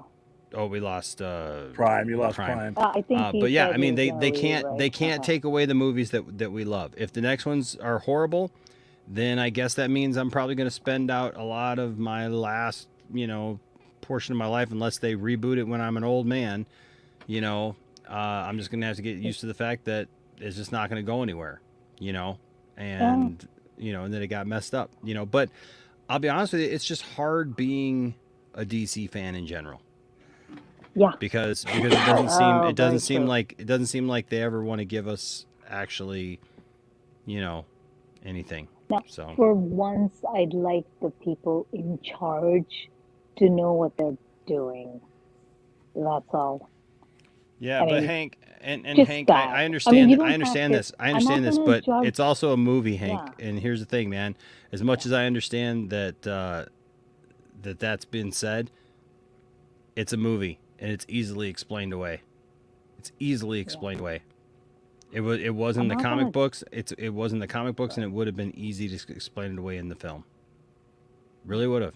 So, I'm not going to judge Gunn until he releases his slate, or we'll see the story, whatever he comes up with. Exactly. I'm still mourning. Yeah. I'm just still mourning for the loss of the characters that we could have had. That's it. Exactly. We could have had something great. We did have this live action cast, including the like William put it, the C-list characters. Even they were great. Margot Robbie was great as Harley Quinn. Heck yeah. There were others who came in who, Deadshot and all of those people in Suicide Squad. They were all great. Starro was actually amazing. Starro was the reason I wanted to watch the Suicide Squad, and he did a great job bringing Starro onto the big screen. That's kind of the only thing I like about that movie, though. It didn't make me want to go back and watch it over and over again. For me, the movies have to make me do that. If they make me do that, then yes, they're something. But that one was not one of those. So, but if you want to stick around for a minute, no, I hear you, Sheree. I agree with you. If you want to stick around for a minute, I only got one other person in the back. I can bring them in. Okay. Did you want to stick around for a minute? I'm gonna actually. I gotta go because I have work tomorrow, and I really wanted to stay up to say this because it's been bottled up inside, and I can't say it to anybody else because no one else gets it here. So I'm like, I have to say it here. I hear. Well, hey, you know what? Don't keep it all bottled up inside. Let it go, but make sure that when you do, you use one of these. No Cavill equals no me equals no money equals WBD broke. God. Hashtag Henry Cavill is my Superman condoms. Thank you. I needed that. It's a real thing. You got to order at least 10. There, and there's a price of about $4 or $5 on them. So, just saying. But hey, you'll be the only person. You'll be the only person to have. So there you go. Okay. Well, thank you. So there you go. Have a good night, Sheree. I appreciate it. Take care. Right. Love you. Bye, See you guys. later. Bye, Bye. Bye. See you later.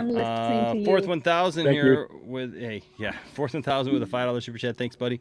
Says I heard Emma Roberts was the first choice over Robbie for Harley Quinn, but Roberts chose American Horror Story. That's the first I've ever heard that. So I don't First, it does mean I've never heard of that one either. But there's a lot of stuff out there that I don't know, and it's kind of cool. You see it brought up in an article. Yeah. All right, so our final caller of the night is Mr. Crescent, and I will just say, Mr. Crescent, this is not a meme. This is absolutely real.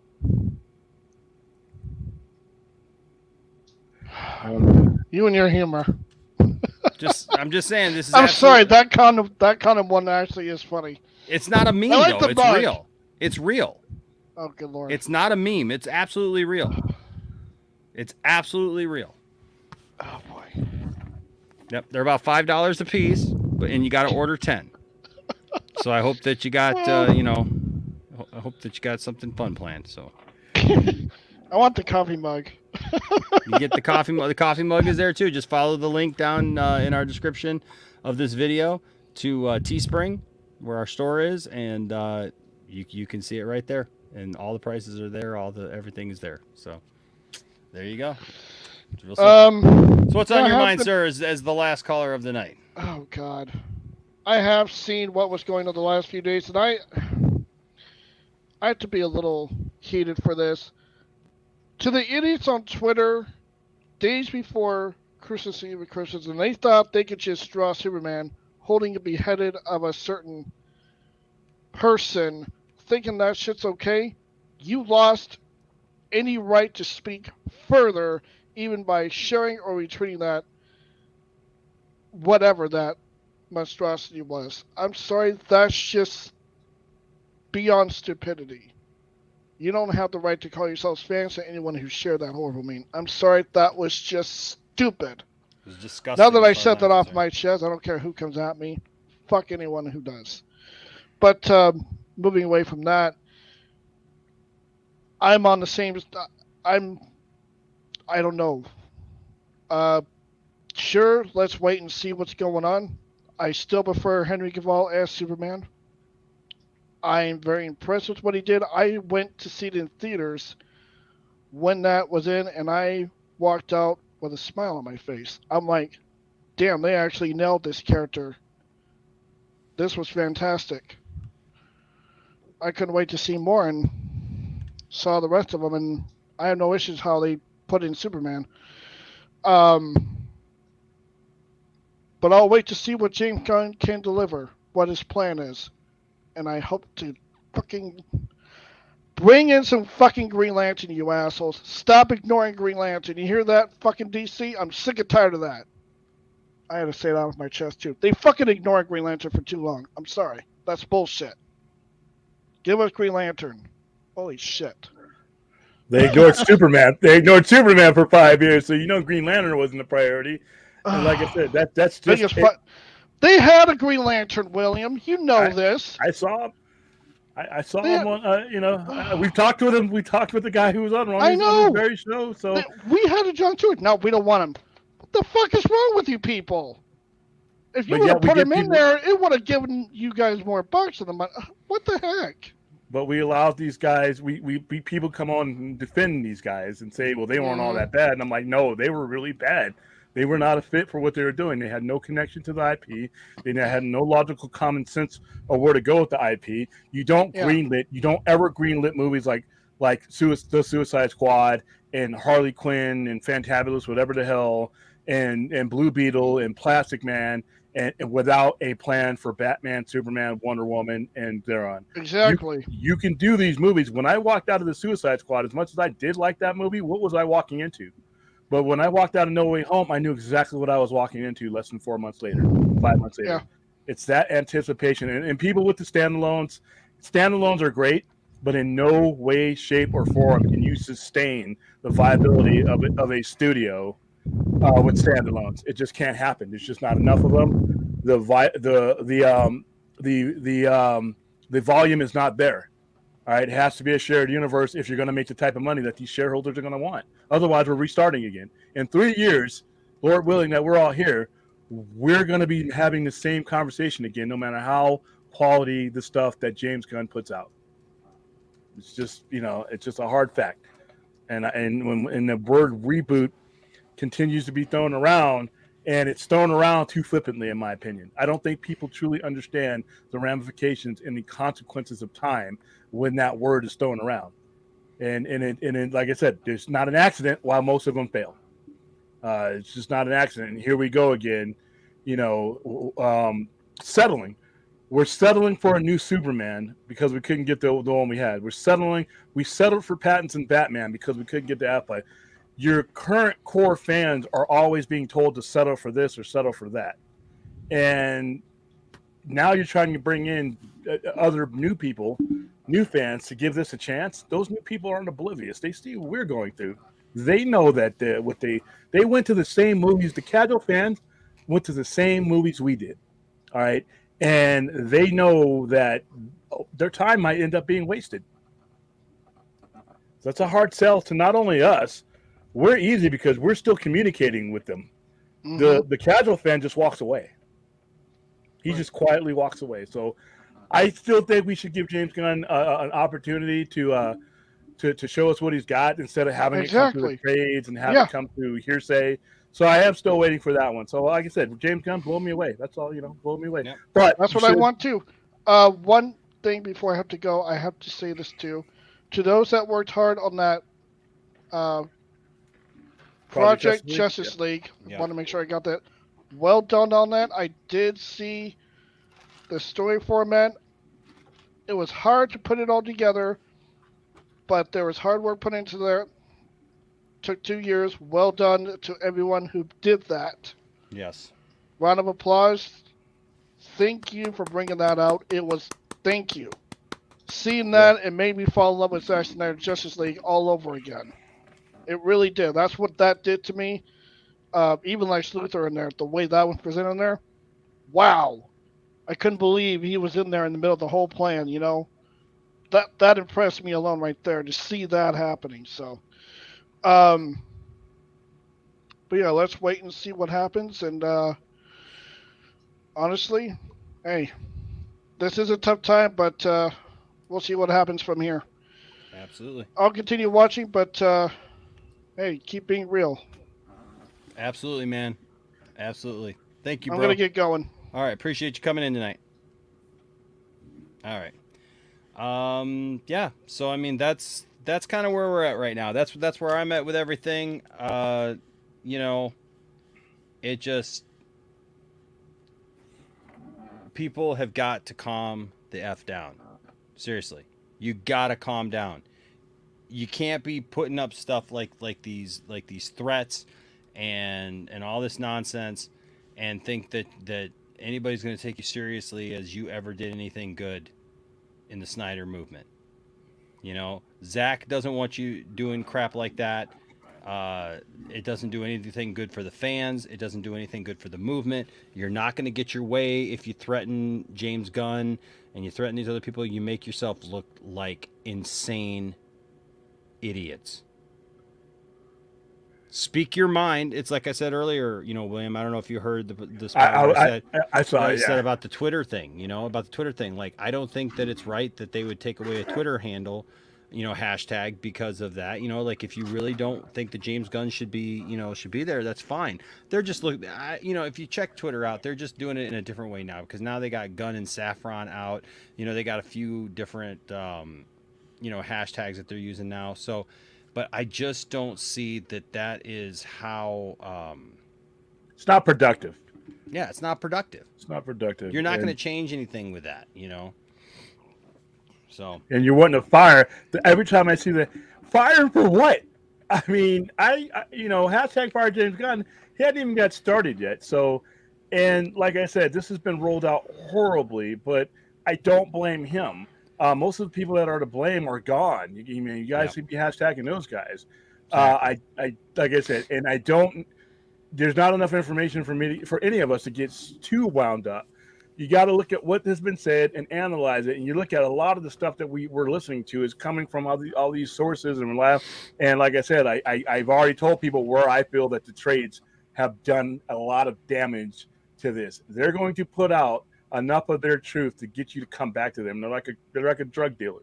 All right. And then you have the other YouTube personalities. Like I said, everybody disassemble this picture of things that you have and let it come together. And who knows? We could wake up tomorrow and there could be a tweet from James Gunn that totally changes the narrative of things. We don't know enough. So that's where I'm at with it right now. Yeah. So Anyways, so that's what I got tonight, folks. Hoping to be back tomorrow night, and tomorrow night we will do our giveaway. We'll give away this box set of Fantastic Four. You do that every time. You do No, that every no. time. Tomorrow night, we're gonna give this bad boy away. Tomorrow night, we're Fantastic. giving this bad boy away. Tomorrow night. You should give away a Fantastic Four tomorrow, since you almost say Fantastic Four every time. I've got Fantastic. No, wait. You know, I don't have the Fantastic Four one to give away. I have the Captain America one to give away. Where'd you get that belt from? That Winged Eagle? My wife. Christmas present? Yeah, it was a Christmas present. My wife bought it for me. Where'd she get it? Did she get that from WWE Shop or? No, I don't think so. No. Wow, that's a nice little. Put that on my list. Add it to my collection of belts. That's my next belt right there. There you go, dude. I love it, man. I love it. Love it. Love it. Love it. You know what? This was my favorite belt, and it's. There you go. I man. still think they should be using that belt. They should be using this belt. It's the most like besides the big gold belt, right? Don't get me wrong. I think that there should be room for this belt and the big gold belt. Well, if I could rule the world, the big gold belt would never be seen on WWE television again. To me, it makes me vomit in my mouth every time I see the WWE logo. And that's not because I hate WWE, even though their product has been trashed for 2 decades. Mm-hmm. I don't hate WWE. It would be the same thing as if some other logo were on that belt that you have on your shoulder. There was a time and a place in history for that belt. That belt screams WWE. That belt, the big gold belts, not only does it scream Ric Flair, it screams a certain era. Triple H wearing that belt does nothing for me. Yeah. You know, well, so I mean even this. That's Bret Hart's belt. That's Bret Hart's belt. That's Shawn Michaels' belt. It's Hulk Hogan's belt. That's Hulk Hogan's belt. That's Ultimate Warrior belt. Macho Man Randy Savage here. That belt was in position 10 years. It was longer than any other belt. I love the fact that it's WWF. Yeah. Yep. Old school. WWF all day. So there you go. There you go. All right, guys. Well, hey, thanks for stopping by tonight. Stopping by the lounge. Appreciate y'all. Thank you guys for supporting William and his efforts and what he does to bring you guys content overnight. And he's doing a great job with that. So make sure to keep a lookout for William's streams. And go check out our store because right now we got some new stuff. I got more new stuff coming actually that we're gonna have. Don't forget, I do have the original Warner Brothers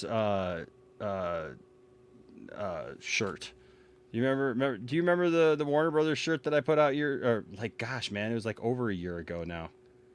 It's been a long time. Put out a lot of stuff on that thing. I haven't seen it in a while, but if I see it, I'll here I'll have to I'm gonna send it to my computer. Then I can bring this up because you guys can still get this. This is still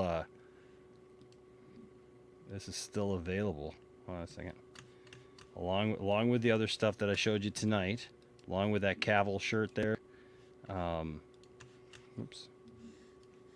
Yep, you can still get this bad boy if you'd like. Where is it? There we go. It's the gosh, man, I hate the StreamYard making you do. I don't like that function. Neither do I. It's making you do like 5 different things just to bring something in. But yeah, the Warner Brothers and the Kingdom of the Lost, Trust and Integrity. I remember the shirt. Now. Yeah. So there you go. There you go. Where were the CW condoms? Oh, there was nothing protective about the CW, man. Yeah, the load's not potent enough. Oh, No. The Kiss the Mole shirt is coming. I've got the design up, and I just gotta set it to go. We got to come up with a name for this guy. Albino Kermit. I mean, I don't know what is that. Albino Kermit. What are you talking about, man? Kiss the mole. You're a mole kisser. This whole thing is unsettling. It might be unsettling to you, but to me. This Sasha, all these crazy puppets you guys have. What the hell, oh man. Okay. Well, love you guys. Hey, like I always say, don't let anybody tell you that your fandom doesn't matter, and don't tell anybody that their fandom doesn't matter. But seek to have good conversations. All right. Seek to do something positive with your fandom. And not abuse it and not try to abuse others. And you know what? Find a good way to voice your concerns or even your challenges and your frustration. Find constructive ways to do that. Don't result to name calling and threats and all that emptiness and stuff that goes, it flies in the face of all we tried to accomplish as Snyderverse fans. It really does, and it makes us all look bad. And I can't support that, and I won't support it. I won't back that kind of behavior, because that behavior is reprehensible. So that's my opinions. All right. So like I always say, don't let anybody tell you that your fandom doesn't matter, and don't tell anybody that their fandom doesn't matter, but seek to have good conversations. And if you can, please try to treat everybody with some respect and some dignity, and let's all just get along. All right. And you know what? We got a long way to go. We got a lot to see still yet. And like William just said, literally one tweet can come out and change the entire scope of everything that's been going on. So let's see what comes next. I know I'll be around. Hope you are too. Till next time, thank you, William. Thank you, Prime. Thank you, Saggy. And thank you, everybody else who joined the stream. We appreciate you guys. All right? Appreciate your input. So if you're watching this later, leave a comment. We'd love to hear from you, okay? But just be respectful. That's all we ask. All right, until next time, stay nerdy, my friends. Bye-bye.